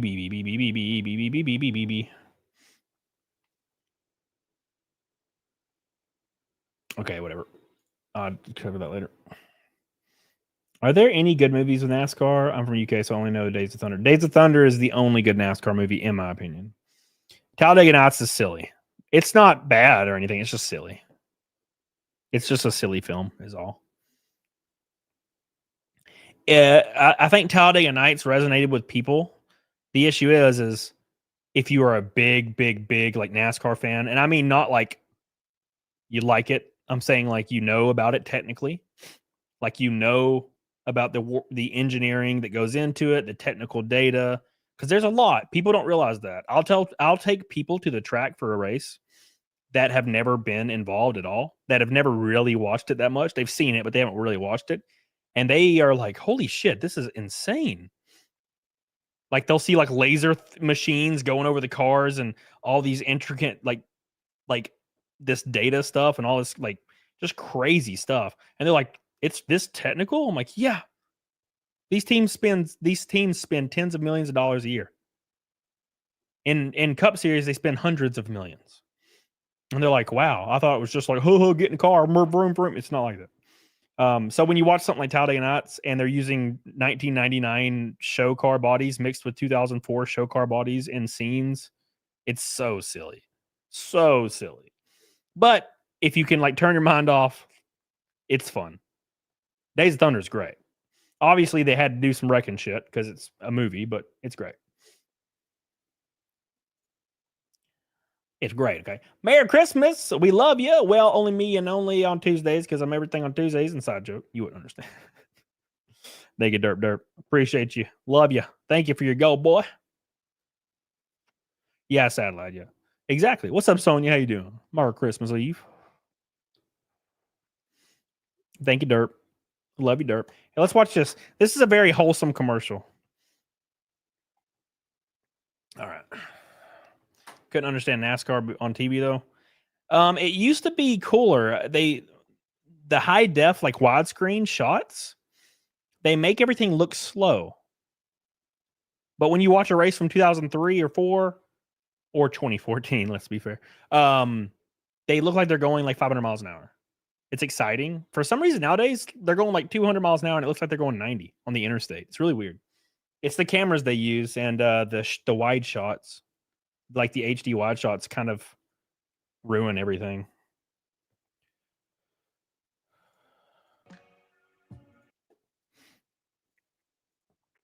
Beep, beep. Bazoo said Earnhardt was the death of NASCAR. I completely disagree. The peak in NASCAR was, I think 2010 was like peak, and then it started to crawl. 2014 was my favorite season in the last 20 years. I shouldn't say that. That's a lie. 2007 was. But let's say last 10 years, 2014 is easily the best season. But NASCAR exploded. It became like one of the most popular things in the world for a short period of time.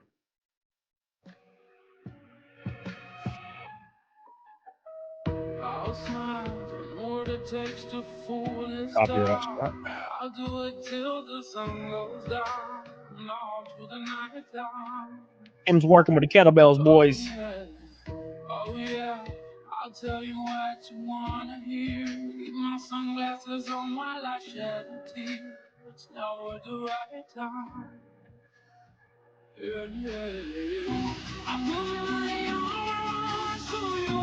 Oh.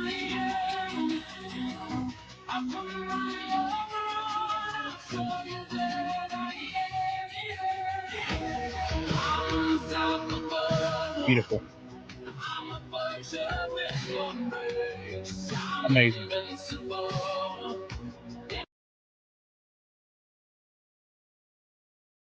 It's very wholesome. Is that George C. Scott lifting a kettlebell? Anonymity. When I was a kid, I remember being a lot more household names with NASCAR. Yeah, well, that's because back in the day, drivers got there like on merit, and usually they had really colorful personality because they came from like a weird background. And I'm not saying there's anything wrong with that now, but the vast majority of drivers now, it's a sport that's built on money, right? That's very important. So now most of the field in racing, and this is Formula One as well, most of the field in racing is kids that grew up, their parents are worth 20, 50, $100 million, and that's how they get into racing. And typically when you are You grow up with a privileged life like that, and I'm not saying there's anything wrong with that. I have to put that out there because I feel like those words have negative connotation. But you don't have a need to feel personality. Personality is built through drama, strife, stuff like that, like rough life situations. And none of these guys really experienced anything like that, so they're just really kind of bland personalities. And I think that's what gives people a reason to become fans, right? For example, when Jeff Gordon, he was his mother was struggling. She married his stepdad, Mr. Bickford. Got him into like small go-kart racing. They weren't rich by any means, and he went through life, cutting his teeth, and made it to NASCAR on pure talent. Obviously, Jeff Gordon, right? And so he has a really colorful personality. When he would win, he would like be in tears because it was a big deal. Because he can still remember a time where this wasn't even remotely possible. Same thing with Earnhardt Jr. Earnhardt Jr. is a little different, but he still had a rough upbringing. But Earnhardt, he was building his cars all the way up until the 80s, right? Trying to make it, losing relationships, right? So colorful personalities. All these guys were like that. Now, when Jeff Gordon retired, a driver named Chase Elliott took over his number and his fan base. And Earnhardt's fan base, really, juniors. So Chase Elliott became the most popular driver in NASCAR. Here's the issue. And I'm not saying anything negative about Chase Elliott at all. He's a super talented guy. Here's the issue. Chase Elliott grew up wealthy as hell, and that's fine. But when Chase Elliott wins, he gets out of the car and he's kind of smiling and he's like, yeah, thanks, this was fun. And then when he loses, he gets out of the car and he's kind of smiling. He's like, thanks, this was fun. It's just, there's no personality there. And when your most popular driver in your sport is kind of just the most normal guy on the face of the earth, started with Jimmy Johnson, in my opinion. I feel like it leads to people not being as passionate about the sport because you want to see somebody have passion, and it fills you with inspiration and passion, right? And I think that the sport's lacking that. But there are a few people in the garage that hold that. Clint Boyer was a great example, right? So it's just that most of those guys are gone now. Moxie Dame with a $20 super chat. What's up, baby? How you doing? I hope you're still in here. I'm sorry. I went to pee and I missed everything. I love you. Moxie Dame. The best redhead we know. Love you. Well, second best. April exists, right? Thank you, Moxie Dame. I love you. I appreciate you. Yeah, Ross Chastain's a good example, Arca. He's good. He's fun. Real fun to watch. Thank you, Moxie. We love you, Moxie. You're the best. We love you. Jadine says, all women take note. All men keep working. We will save the world. Jadine with 2 gold boys back to back. Love you, Jadine. I appreciate you. You are the peeps. Thank you, Jadine. We love you, Jadine. Thank you, thank you, thank you. We hit Nega Snake. We're $8 away. Derp. Can you explain the allure of NASCAR to someone who doesn't understand watching cars drive in circles for hours? You have to be an Autosports fan first and foremost. That's one big thing. Let me take my headphones off. That's the one thing. You have to be an Autosports fan. It's hard to explain, but it is way more than driving in circles. Like getting runs on people, tire fall off, diamonding the corner. I mean, if it was just driving in circles, no one would be better than anyone else, right? And once you get on the track and you are driving an oval at speeds that shouldn't be physically possible, and you learn how this type of racing works, then it all starts to become very clear. But it's hard to explain. It's hard to explain the allure of any motorsport, to be honest. Like, I love Formula One, always have. I'm a big Formula One fan. I used to love V8 supercars, kind of got out of that. I used to love MotoGP when Valentino Rossi was dominating. Obviously, I've always loved NASCAR. But what is the allure of Formula One, right? Formula One and NASCAR have a very similar outcome, to where the more money spent and better R&D developed, those teams will dominate and win, right? All the drivers are probably almost the best at what they do at that discipline. So what separates them is a slight percentage of talent. And that's what makes it interesting, right? And well, with the exception of Lance Stroll, obviously. But yeah, it's hard to explain. Go to a race in person would probably help. But even then, it's kind of, don't go to Talladega or Daytona. Like, go to like Charlotte or a short track like Bristol. Oof. You can see people getting runs. You can see people that are faster. You can see people, what they're doing in the car. Like, you can, it's just, there's so much involved in it, right? Thank you, Derp. Love you, Derp. Dominic, what's up, D? Merry Christmas, my friend.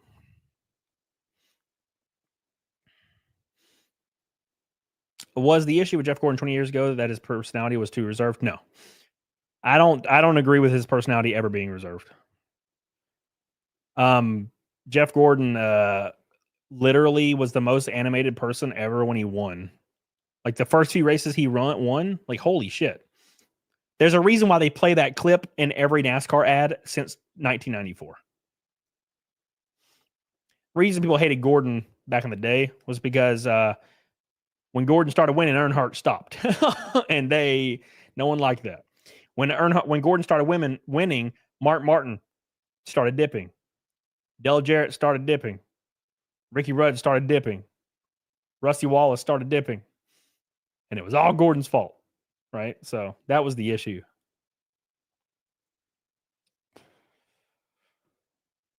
Oh. Anyways.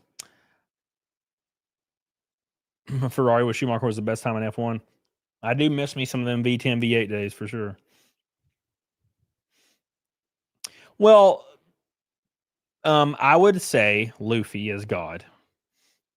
This is going to be a really hot take, but I believe oval racing is more challenging than road course racing. It is a completely different discipline. You have to learn how to drive a car that's free in the middle of the corner at 185 miles an hour. Some people, especially when bump stops were introduced for suspension, when you lean on the right rear and the car is basically loose, but it's stuck. It's a very weird feeling, by the way. It's almost impossible to get over. When you get loose in a Formula One car, you know, they call it oversteering in, you know, like European sports. When you oversteer, that's a bad thing. In NASCAR, you want your car to be, depending on where you're at, especially short tracks, you want your car to be like loose off of a corner but stuck, right? That's how I like to drive a car. I can't drive a car tight. I'm slow as dog shit if it's tight. But if you can loosen my car up to where I'm sideways coming off the corner, we're fast, right? And I think everybody would agree roughly. And learning how to drive a car that is literally out of control, some people just can't do it. That's why you'll see Formula One drivers come to NASCAR and fail miserably. It's because you have Formula One, especially nowadays, your car is stuck. It is the best handling car on the face of the earth. NASCAR is the opposite. It is the most ill handling car on the face of the earth. Right? But you're driving 200 miles an hour.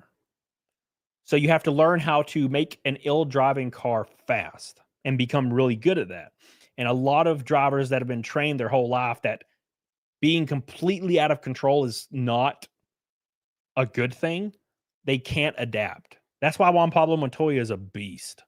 Because that motherfucker was a beast. If he was in a Hendrick car, they'd do it to won fucking 20 races. Now, that being said, take somebody like Ayrton Senna. If any of you are like true blue F1 fans, you know who that is. Ayrton Senna would have been good in a NASCAR discipline because he was in Formula One during a time when the cars were almost impossible to drive. Right? Does that make sense? Gabriel Knight says, I learned a week ago that Frankie Muniz Malcolm Middle fame as a NASCAR truck racer. How long has he been doing this? 3 years. I I've raced against him 100 times. Not really, I'm exaggerating, but a bunch.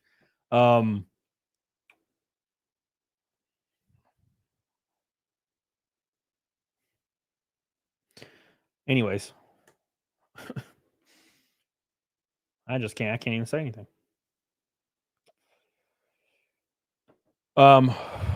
He started in ARCA.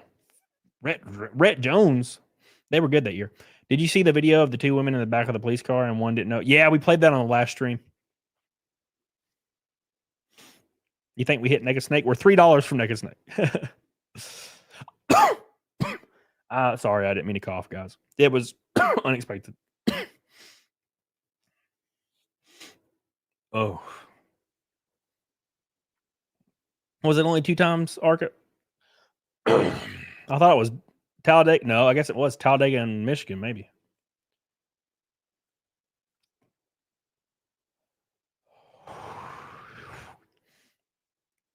Was a surfer Indies the year Montoya wrecked in the rain.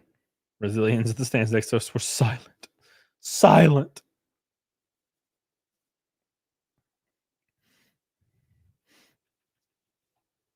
Yeah, wasn't it? Didn't Jeff Gordon win the driver championship that year in 2003 or 4? It came down to Michael Schumacher versus Jeff Gordon, and Jeff Gordon whipped that ass. Am I remembering correctly? No one ever talks about that. Ever. There was a rally style, like it was like at the Olympics or something, kind of. I don't remember. But it was like 2003 or 4 or something. And the final round was Jeff Gordon versus Michael Schumacher, and Jeff Gordon waxed his ass, and no one talks about that. Jeff Gordon would have been a really good Formula 1 driver. Obviously, he was the best road course racer ever, in my opinion. Carl Edwards whooped Michael Schumacher. Who did Gordon beat?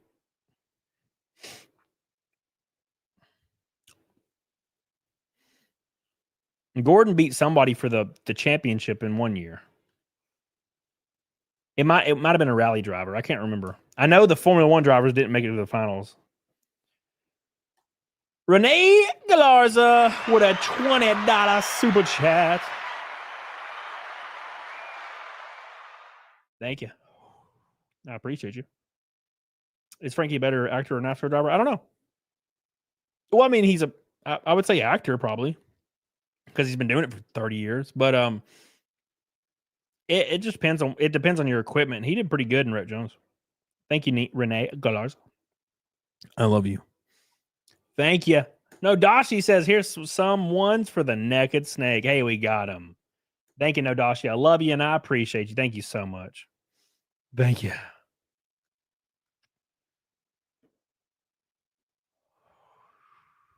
Anyways, let's continue. Sorry, I get sidetracked with racing talk, man.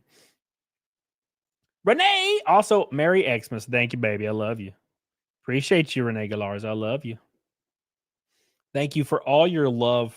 All of my love. All of my love. Merry Shipmas. Thank you.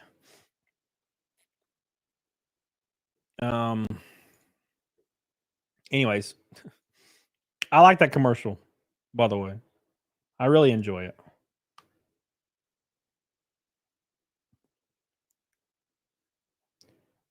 Damn, I'm hungry. This is rough, boys. Why is everybody sharing political stuff on Christmas? Merry Christmas, everyone.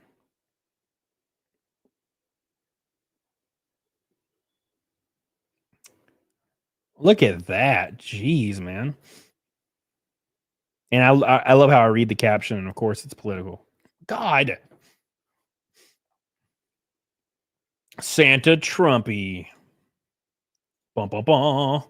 Thank you, Renee. Drafty car. I can't even play iRacing this week because it's all freaking super speedway nonsense. Super speedway racing on iRacing is awful. The truck series is all right. There'll be like 2 cautions, but the ARCA series, don't even try it. The entire field wrecks. I was the only person with 0 incidences in my last ARCA Atlanta race because I stayed in the back and I still finished 9th or something.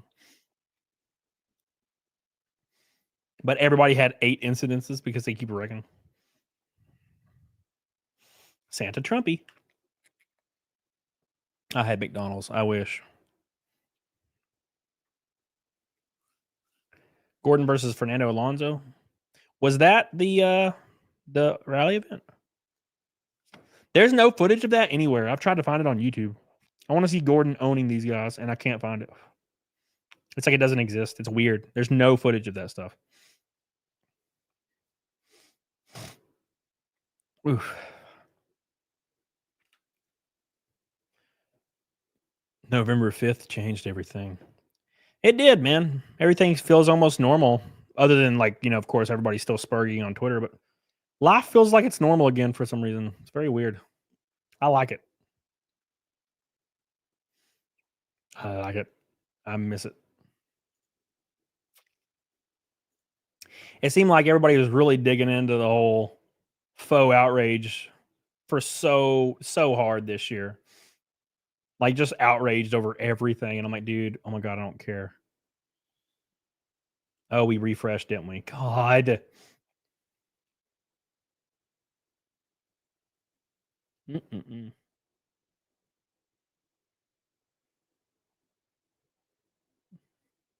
I love this. This post says, crazy to think that Naughty Dog has been a company since 1984, and their Christmas card 40 years later showcases characters from only 3 different games, and one isn't even out yet. That is pretty silly. Like, where's Crash Bandicoot, man?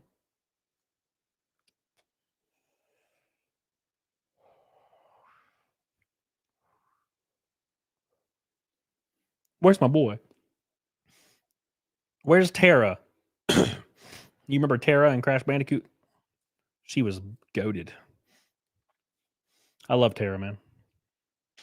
They don't own Crash anymore. Where's Jack and Daxter? I guess they not. I mean, I guess they don't own the intellectual property anymore. Joel looking sickly. He sure is.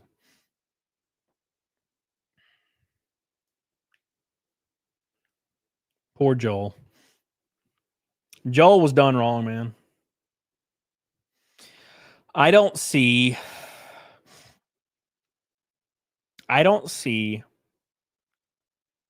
how anybody's going to watch season 2 of Last of Us.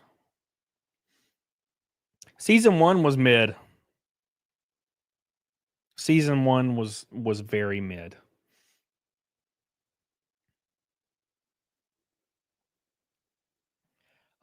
People saying it was great, that was so confusing to me. There was a couple great episodes, but it didn't feel seamless. You know, the show didn't feel seamless at all. Like, all the episodes felt really disconnected from each other. And there was too many episodes where the idiot ball, like, things happened that were so dumb. Like the city episode with the lady that wanted to avenge her brother so bad she got an entire city killed. It was so dumb. And Bella Ramsey. Look, nothing against Bella Ramsey at all. Nothing at all against Bella Ramsey. But I don't know what they were thinking casting her as Ellie. Like, what were they thinking? It just doesn't make sense. Because there's a contrast involved, right? Human nature, right? Joel is a survivalist, older guy, no bullshit kind of guy, right? Ellie was this bright-eyed kind of little girl that was kind of looking up in awe at everything, immature, and adorable. Like a little cute girl that was, you know, it kind of represented our childhood, if you will. Bella Ramsey in the TV show is just mean the whole time, annoying, and for lack of a better word, just so hard to look at. And also, she's not a good actor, in my opinion. She's mid. I actually don't really have a problem with Joel being Pedro Pascal. The issue with Pedro is I'm sick of him. I don't need him to be in every freaking TV show or movie. I just don't need that. And also, they made him basically be kind of annoying and weak the entire show. Like he's having panic attacks the whole show and like coming to grips with it. I'm like, oh, dude, fuck off. He's supposed to be the Rod, and Ellie's supposed to be like us. You know, I don't know. It's hard to make. It doesn't make sense. There was a couple of good episodes, but I'm not watching the second season. You know, just too much filler. It was like it's the exact same way I felt about Walking Dead season 2. Just way too much filler. Way too much filler. I don't care about your interpersonal conflicts. I care about zombies and surviving. Right? So there's that. Pedro can act better than he gave. Yeah. Well, he's probably worn out because he said yes to 500 things for some reason. All the Walking Dead was like that. Not the first season. First season of Walking Dead's almost a masterpiece. And the beginning of the second season was good. And then all of a sudden, they're finally safe on this farm. And then everybody starts arguing with each other over the most petty nonsense. Oh, you banged my wife. Oh my God. Like, oh, there's zombies, bro. There's zombies. I don't care. There's like 4 episodes in a row of them just having personal conflicts in this cabin house, this ranch house. I'm like, bro, where's the zombies? Jesus. I didn't like it. So I completely abandoned the show after that. People said it gets better. It got way better after, but I ain't having to sift through a mountain of shit to find some gold, you know?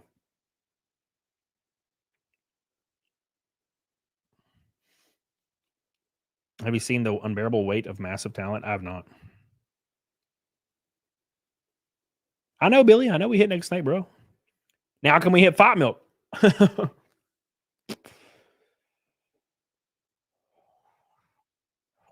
Brand Montana. That is every single movie and TV show now. They don't write anything. You know, they just start writing as they go. That's why Star Wars failed so hard. A little bit of a fun fact. They were writing the Star Wars movies as they filmed them. That's why it feels so jobbled and weird. And of course, every single activist director was trying to make their own vision of Star Wars. So Brian Johnson came in and had to kill off everybody because he's like, we need to leave the past behind. And then he ruined it. And then Abrams tried to come back with it. I never watched after that. I have not watched a single piece of Star Wars media since then. And I will not until I hear overwhelming change in the wind. The Last Jedi had me contemplating and gaslighting myself into me believing I may have never even been a Star Wars fan to begin with. That's how bad that was. I was like, wait a second. Do I even like Star Wars? Have I even liked it this whole time? Like, I was really confused. It's very weird. It's a very weird time.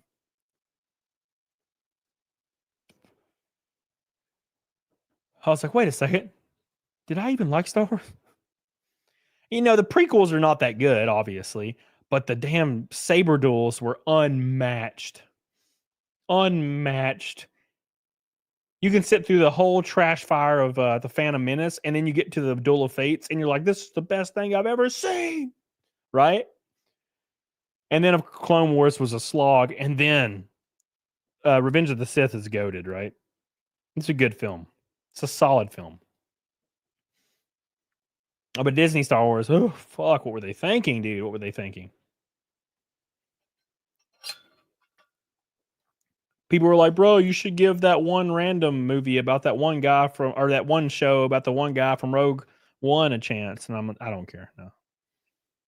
I'm not doing it. I did watch a few scenes of Obi-Wan. Like the scene where he saw Anakin. I thought that was cool. But I tried watching, I think, the first 2 episodes, and I could not get past that Reva character. It didn't fit. I don't know if it was the actress's fault, but her acting was terrible, and none of her motivation made any sense. And she was like mad the whole time, but she's not good at acting mad, so it just seemed very disingenuous. And like Obi-Wan was like dumb and old and stupid, and I was like, oh fuck this. So I just didn't watch it.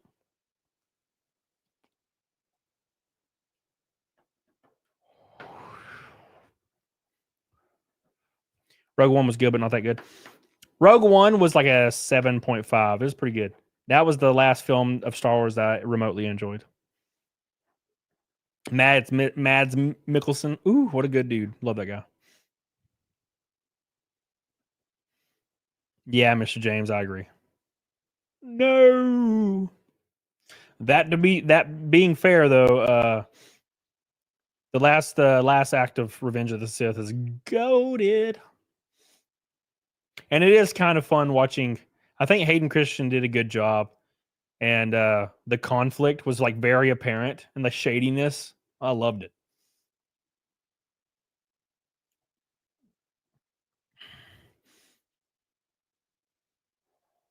Anyways, sorry. I don't know why we're talking about Star Wars and the Christmas Eve stream.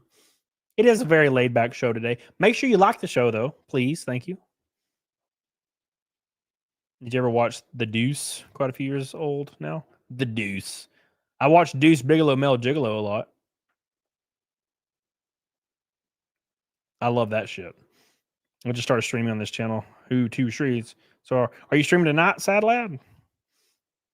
It's always a good time talking about how much we hate Star Wars. We are 460 away from Fight Milk on Christmas Eve, boys.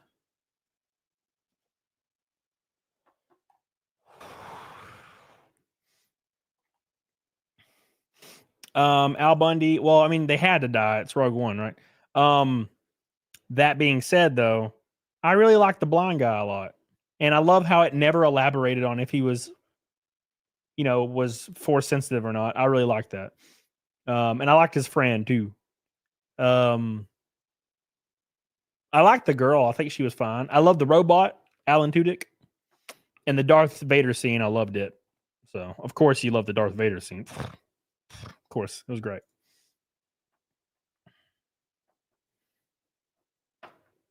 Did you ever get into Korean dramas? No. No, I have no interest. What's your favorite Jurassic Park? The first one.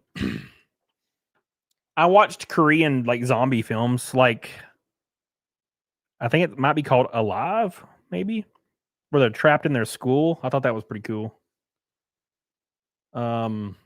Borderlands was pretty good, but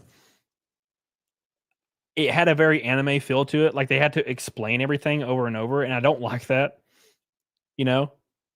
Like the main guy would be like, you have to land on these 3 squares, and if you don't land on these 3 squares, you'll get 1 strike, and then if you get 3 strikes, you die. And then it would pan to like one of the guys, and he'd be like, so I have to land on 3 squares, and if I don't land on 3 squares, and then I get a strike, and then 3 strikes kills me, and then it pans to the next person, and they're like, so I need 3 squares, but I don't need to hit the strikes, because the strikes will get me killed if I get 3 of them. And I'm like, why are they saying it over and over? But it was a good show. I liked it.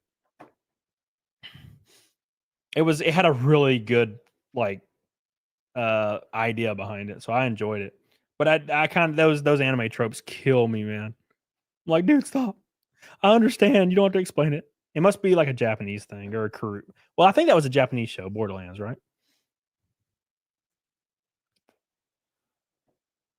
If you like the setting, I highly recommend it. Probably came out by show and came out in 2004. Deadwood. I've heard about that before. I should probably watch that.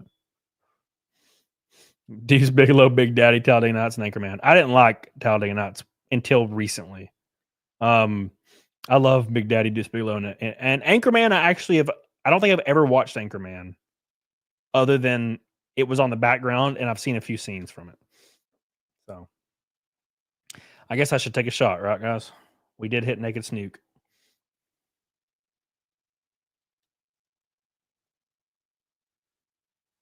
All right.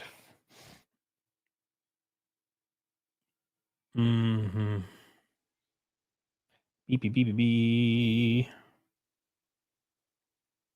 Fuck. Cheers, brother. All right. I don't have any water, but I'll be all right. Oh. I don't have much, though. That could probably get me messed up on an empty stomach, though. Have you seen Mad Mikkelsen's Danish films? I have not. I think Borderland is American. Borderlands is, I think it's a Japanese show. It takes place in Tokyo. Not Borderland, like not the video game movie, man.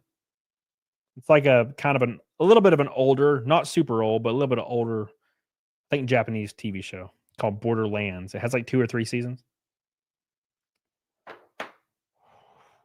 It's where like a bunch of people get sucked into a game show. It's really cool. I don't have a shot glass, do I? I guess we'll just take a swig, huh? God, all my shot glasses are gross looking. Yeah, I guess we'll just swig it. I thought I brought one up here the other night for legal vices. Am I crazy? Interesting. Okay. Well, I guess we'll swig it. Could have sworn I brought a shot glass up here for. I guess I might have taken it back downstairs for whatever reason.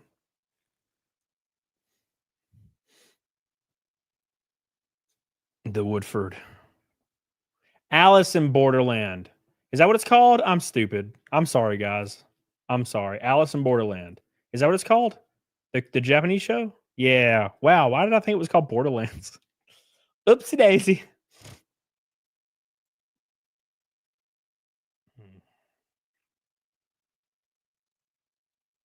All right.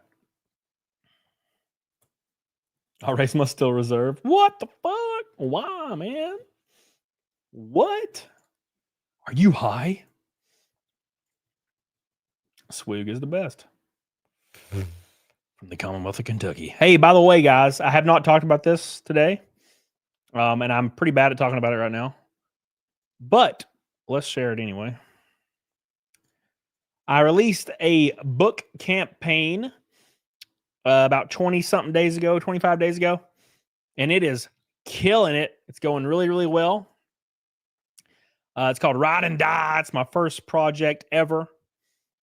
Make sure you go back it if you have not. It helps me out so much because this is all going towards racing, past fulfillment. So go get you. There's tumblers, there's t-shirts. Get you one of each. Get you all the stuff. It helps me out so much. You can only get these 2 in the 3-pack. Go get some of this. Please help your boy out. Let's see if we can get to 51 tonight or 350 backers. One of those 2. Go give it some love. It really helps me out. I'd love to hit 60K by closing. I think that's real possible. So thank you guys. I appreciate it. I haven't talked about it at all. So give it some love, please. We're 3 backers from 350. If you've already backed it, you can always just make a contribution or back it again. Get on it. Doggone it. Oh, I'm sorry, Dragon Warrior. I didn't mean to do it. I'm not trying to steal the likeness of my boy. Squid Game 2 is coming next week. I hope it's good, man. I feel like I'm worried about Squid Games 2 because I don't know. I just saw some weird articles about it, and I was like, "What the fuck am I reading?" So, Jadine says, "Please listen to the audiobooks for The Wheel of Time. Never watched the TV show." Yeah, I have never watched the TV show. I tried watching the first episode, and I was like, "This is awful. What am I watching?" Somebody said they liked the book, so it was when it first came out. So I watched the first episode, and it did not grab me. I was like, "What the fuck?" So I didn't watch anymore. But I did hear the books are fantastic. I will be traveling a lot this year, so it might happen. It might happen. 3 backers from 250. 3 backers, boys. Gross. Gross. Yeah, Jeffrey, I'd never thought we'd get this much. It's pretty cool. I did have a few people online telling me I was a failure because I didn't make $1 million on this. And I was like, what the fuck? If I made $1 million on this, my ass would be gone. Why is Cody not streaming anymore? Well, you know how it is. Let's take a swig for the boys. If we hit 5 milk, we'll finish it off.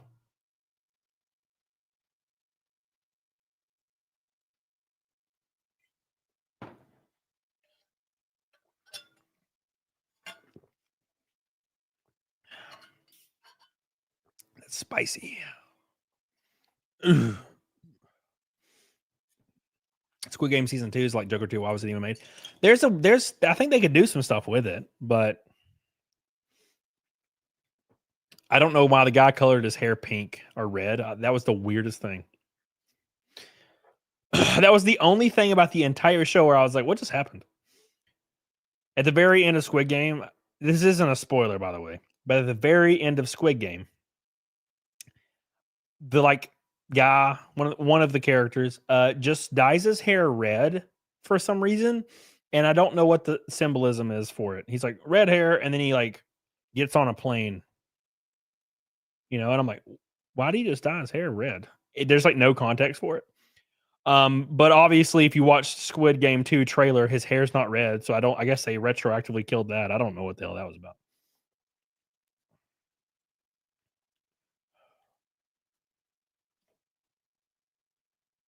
It seemed like Squid Game was overhyped.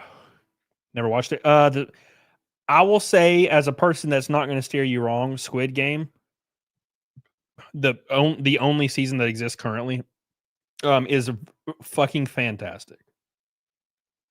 It is legitimately fantastic. They don't do any of the overdrawn weird stuff that Korean shows kind of do, where they have death scenes for 20 minutes. Pretty good. Jadine says, how do I get your comic book? You click on the link that is in the chat right now, and you go back it. You just go click on a thing. Click on buy this perk or take this perk or whatever. There you go. Thank you, Donna.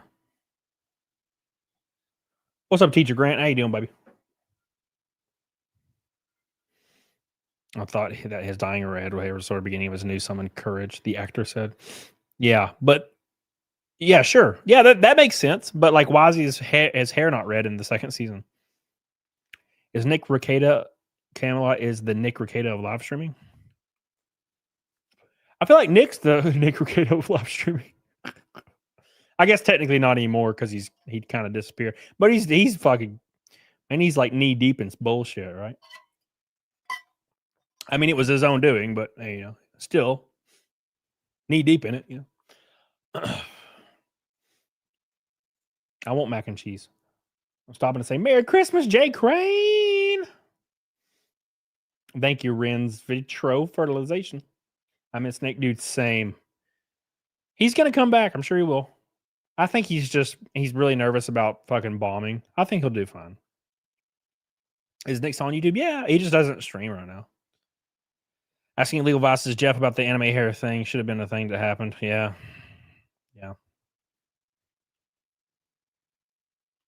I wonder if we would get a documentary about Nick. There's already like 5 on YouTube from huge channels.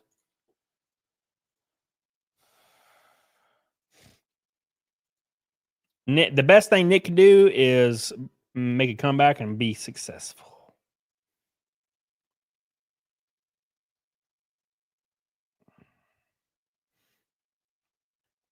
Yeah, I watched Turkey Tom's. It's pretty good.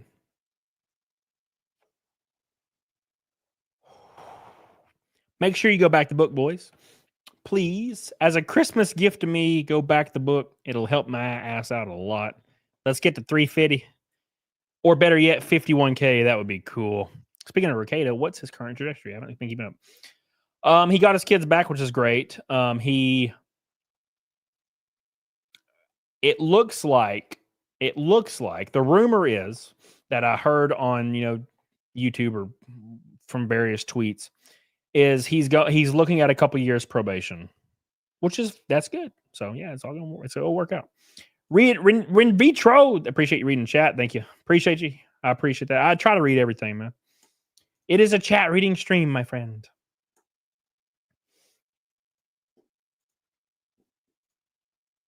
Is that right? One backer to 350. I thought we were at 347. Where am I? Let's refresh. Is that the right page? What? When did we get? I didn't even get an email for the other one. That's weird. Hell yeah, we're one backer from 350.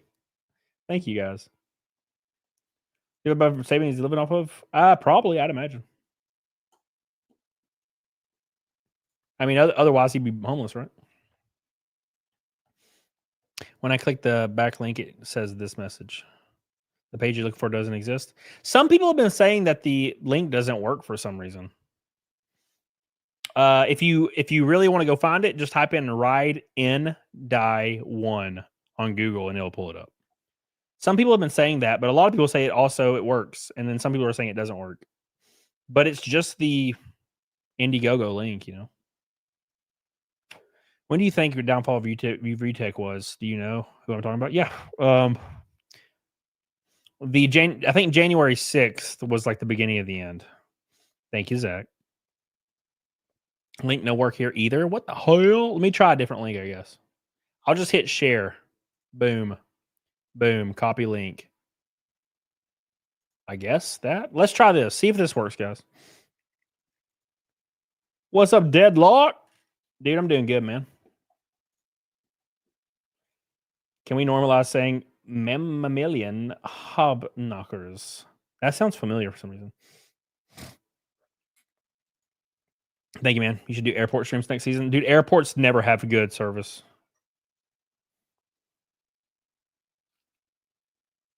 First tattoo win and what, Jeff? Let's see. First tattoo was Daniel Fortescue. Just Daniel Fortescue, not the background. It was just Daniel Fortescue. And it was 2014 or 2013 maybe. Or 2012, I can't remember.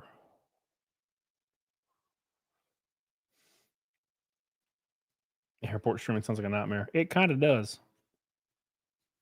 It kind of does. I'm going to be completely transparent. The salty variant. Oof. Did that get us there? I think we're at 350, boys. Boom. It didn't update the number, but 350. 350. Thank you, guys. I appreciate it. Now let's push it to 51. It's not updating. Thank you, Hojo. Appreciate you, baby. Merry Christmas to you as well. Come on, update, you bastard. Well, it's going to be like 370 or something. Or 670 when it updates, if it ever does. I guess it's not going to update. We'll wait. We'll worry about that later. Thank you, guys. Whew. Zach says this is a topic of conversation to control on. We're just kind of messing around tonight. It's just a relaxation hangout stream on Christmas Eve. That's it, my man. We're just chilling. You know, I don't really have family. I have family because I say that and people misconstrue it as literally zero family. No, I have family. It's just I have a very small family now. Most people have passed away. And like the family that exists, they don't celebrate that stuff anymore. At least not in a big way. You know, when I was a kid, we would go to my grandma's house and there would be 100 people there.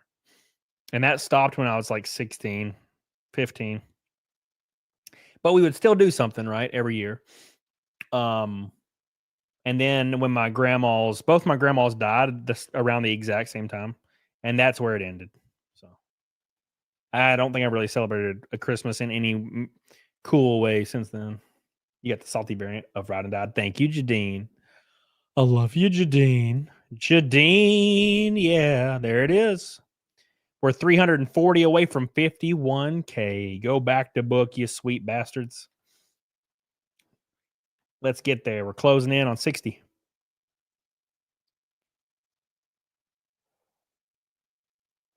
I'm drinking the pain away. Hell yeah. Do you think Angry Joe is still relevant? No. It depends on what you mean by relevant, right? So some people would say if you're not KSI or I Show Speed or Mr. Beast, you're not relevant. Or PewDiePie. Well, PewDiePie, I mean, you know what I'm saying? I guess it depends on if you can match your previous heights, you're still relevant. Because if you're judging by that, I was never relevant, right? But I've always had a solid base of like a streaming audience my entire career, and I've had ups and downs. But if you go off that, I've never been relevant, nor will I, right? So it just depends.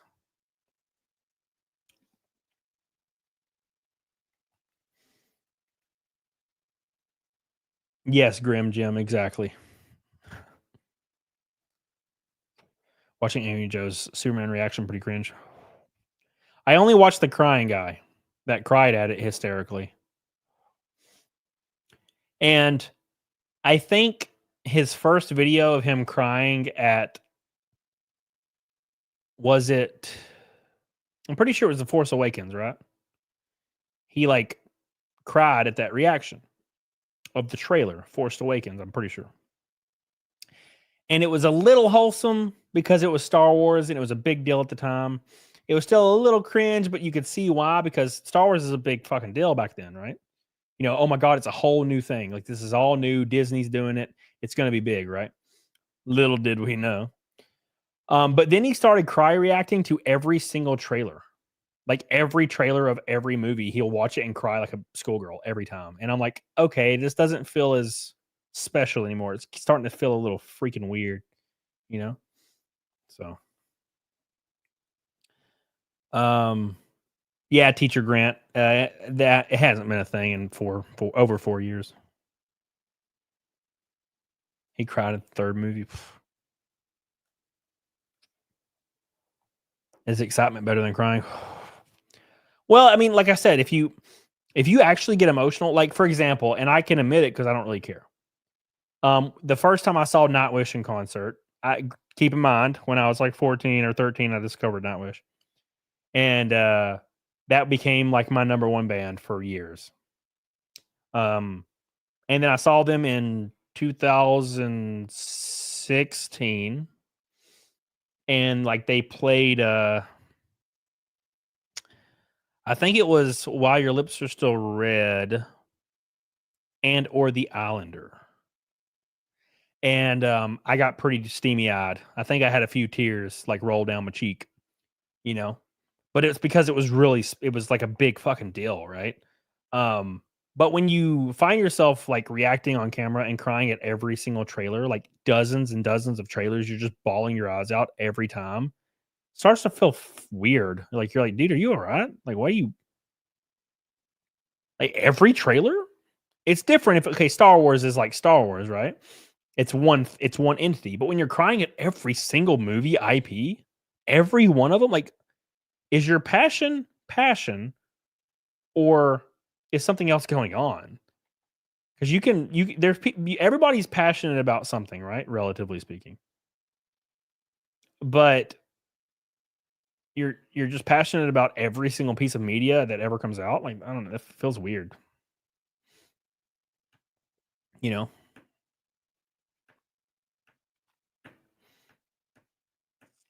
It depends, Jay Crane. Trust me, I struggled with releasing that video of me bawling my ass out. Black Sheep, how's racing going?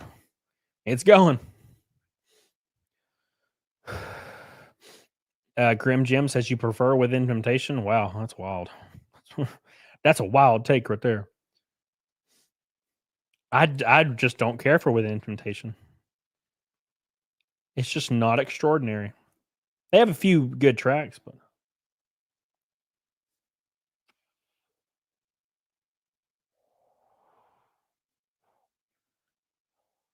sounds like the crying's fake.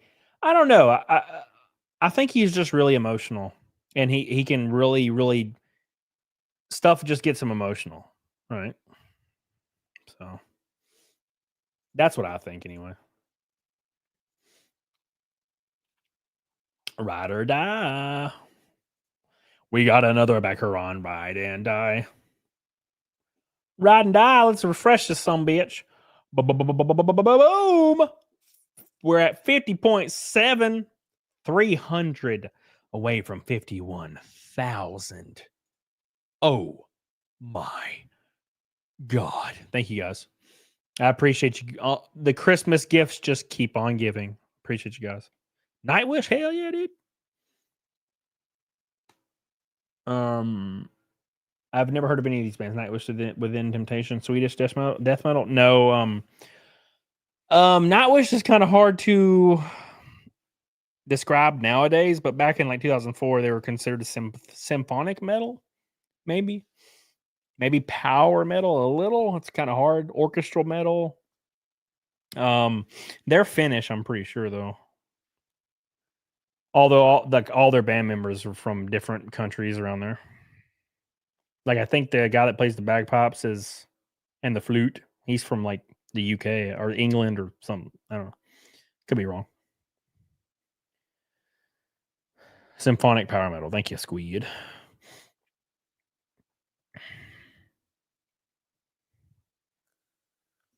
Thank you, Jay Crane. You could. It depends, Barco.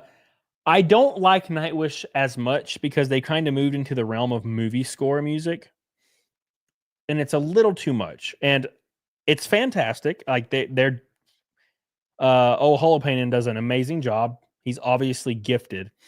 But it's kind of gotten away from guitar, bass, drums, and keyboard.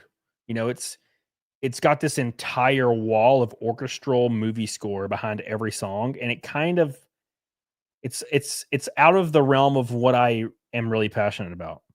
You know, like the album Once, oh, it's just like you know, and then it has like a little bit of keyboard symphonic shit. But it's a little bit out of, it's not really in the same genre as it used to be, so I don't really care for it as much. Phantom of the Opera, they score the music or just borrow the name? It's a cover of the track Phantom of the Opera. It's great. It's fantastic.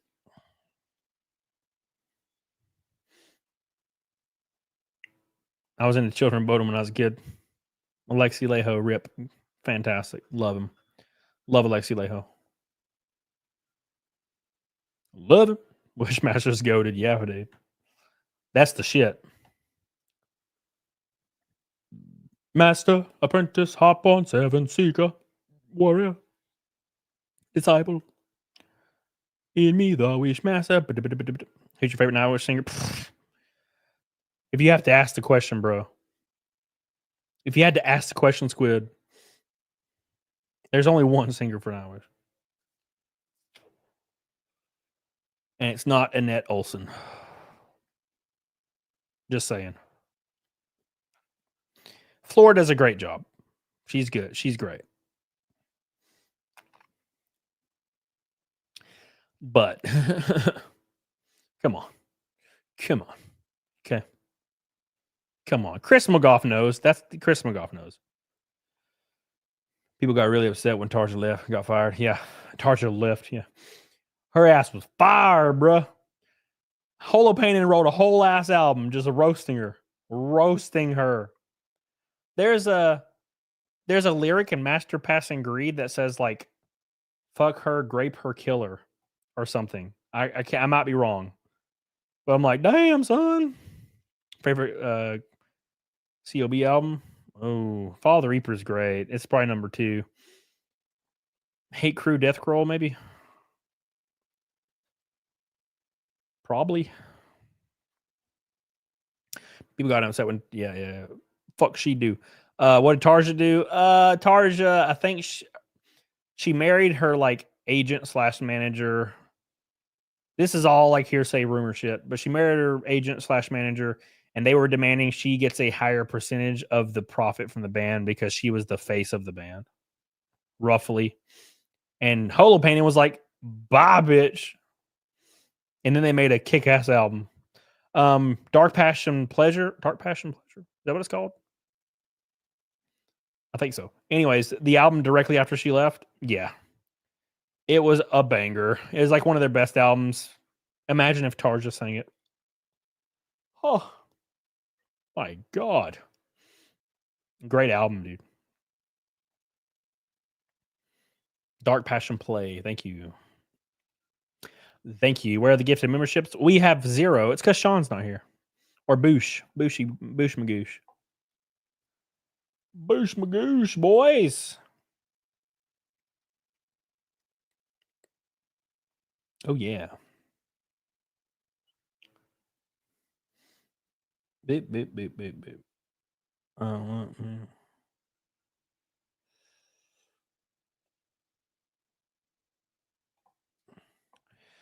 Don't imagine we can get to do it. Yeah, we had a last album about it. One song directly talks shit for at least with at least 5 hot women in the music video. Oh yeah, Beauty.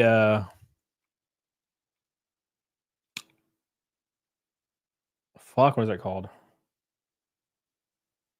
Beep. I can hear it in my head. Bye Bye Beautiful is the name of it. Bye Bye Beautiful. Hey, I know my music lore, boys.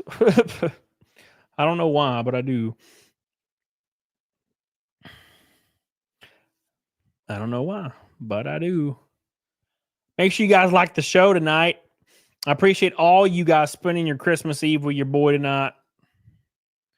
I love you. I appreciate you. I love you, Jadine. Are you able to bring it up but mute it? Maybe. I don't know. Maybe. Lynn Britton. What's up, baby? Die, beautiful. I wouldn't be surprised. I wouldn't be surprised. I was going to make a video of me reacting to the crying guy, but I couldn't. That shit's copyrighted as hell. As hell. It is copyrighted, written as hell.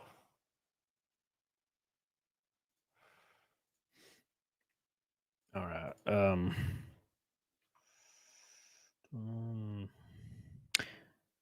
VG stream. What the hell's VG? What the hell's VG? BG?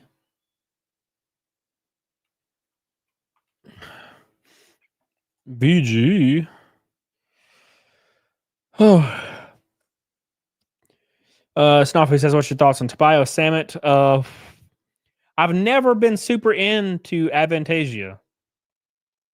But they did some songs with Jeff Tate from Queens Rock, right? Am I crazy? How does a good old boy from Alabama get into Nightwish? We only had country and classic rock radio and MTV. Yeah, I didn't listen to the radio nor watch TV when I was a kid, except for Toonami. And Nick at Night, of course. I don't remember. I think it was my friend let me borrow a power metal compilation CD, like greatest hits. It had like Hammerfall and Halloween on it, and like track 6 was Wishmaster by Nightwish. And then of course, like I went and downloaded Nightwish's Once album on BitTorrent or BearShare or something. You know, Jeff Tate's on most albums. Avantasia? I thought it was only like a recent. That's crazy.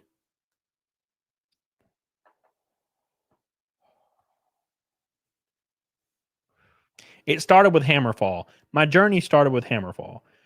My sister was dating some guy when I was 13 years old. My sister was dating a guy, and he gave me a bunch of DVDs for bands. And I went through them. One of them was Lacuna Coil, it was all right. Shadows Fall, which was all right. And then one of them was Hammerfall, and that shit got my ass. I don't know why, but it was awesome. One Crimson Night is the name of the DVD. I think I still have it. The same DVD. Pretty sure I still have it right over here. I kept that shit. But it made me start playing guitar, and I would watch what they were playing, and I would try to learn their songs. And I knew half of that set list on guitar. The solos, I fumbled through them, obviously. But I knew almost the whole songs. And then when I went to the tab books to actually learn them years later, I was right like 90% of the time. And even then, the tab books would have them wrong half the time because I could see what they were playing. So that's what I got caught into. The song of the Oceanborn with the Fifth Element singing Passion of the Opera, Peak Nightwish, also Phantasmic. The keyboard in Phantasmic. God, shit. Shit's awesome. Anyways, I should probably wrap it up, boys. I have like 8 emails from NASCAR stuff that I have to respond to. It's very, very time sensitive, important stuff. And I woke up super early to go pick up my truck today because my truck is finally fixed and I finally have driven it, and I'm so excited to have a vehicle again. So I didn't have it for basically a year. So I want to thank you guys.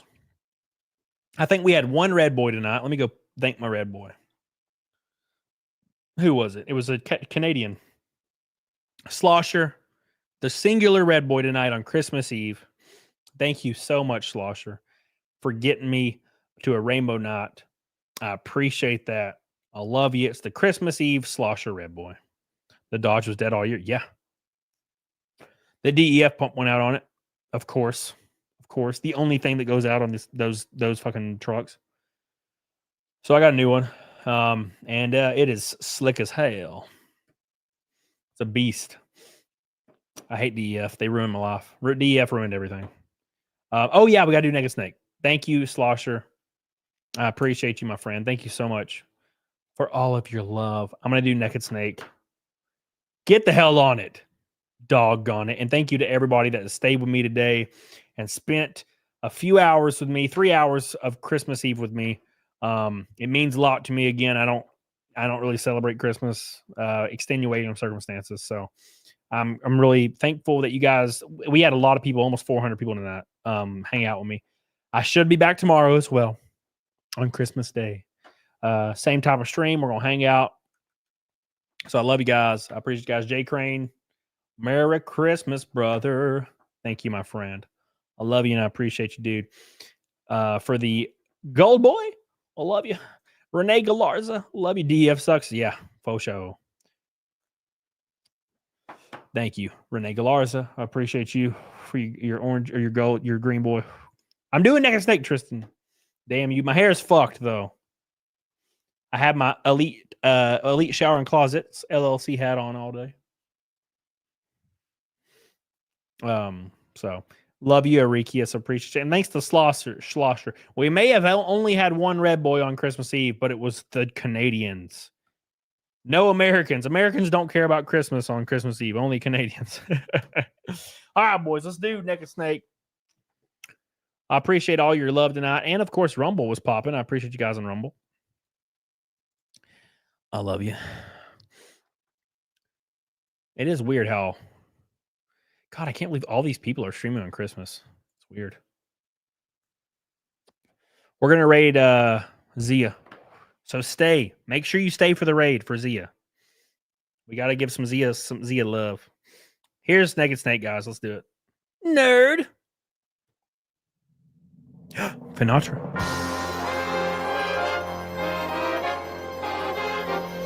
Here we go.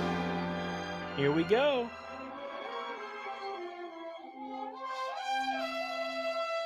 It's time.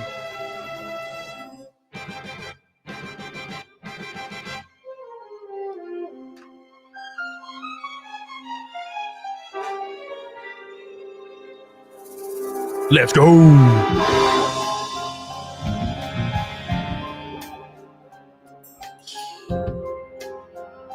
Cripple. Donna. What a thrill with darkness and silence through the night. What a thrill. You guys ready? This is the 400th Naked Snake dedicated to my red boy Slosher. Here we go, boys. You ready? Mick Stellar. You're so supreme. I give my life, not for honor, but for you. Shit. In my time, there been nobody else. Crime, it's the way I fly to you. I'm still in a dream, snake eater. Here we go. Someday we'll go to the rain. Someday you feed on a tree frog. It's a trial to survive. For the day we see Oh my God. I give my life, not for honor, but for you. In my time, there be nobody else. Yeah. Crime. It's the way I fly to you. I'm still in a dream. Snake eater. Merry Christmas, Josie. Oh my God. 400 streams in a row.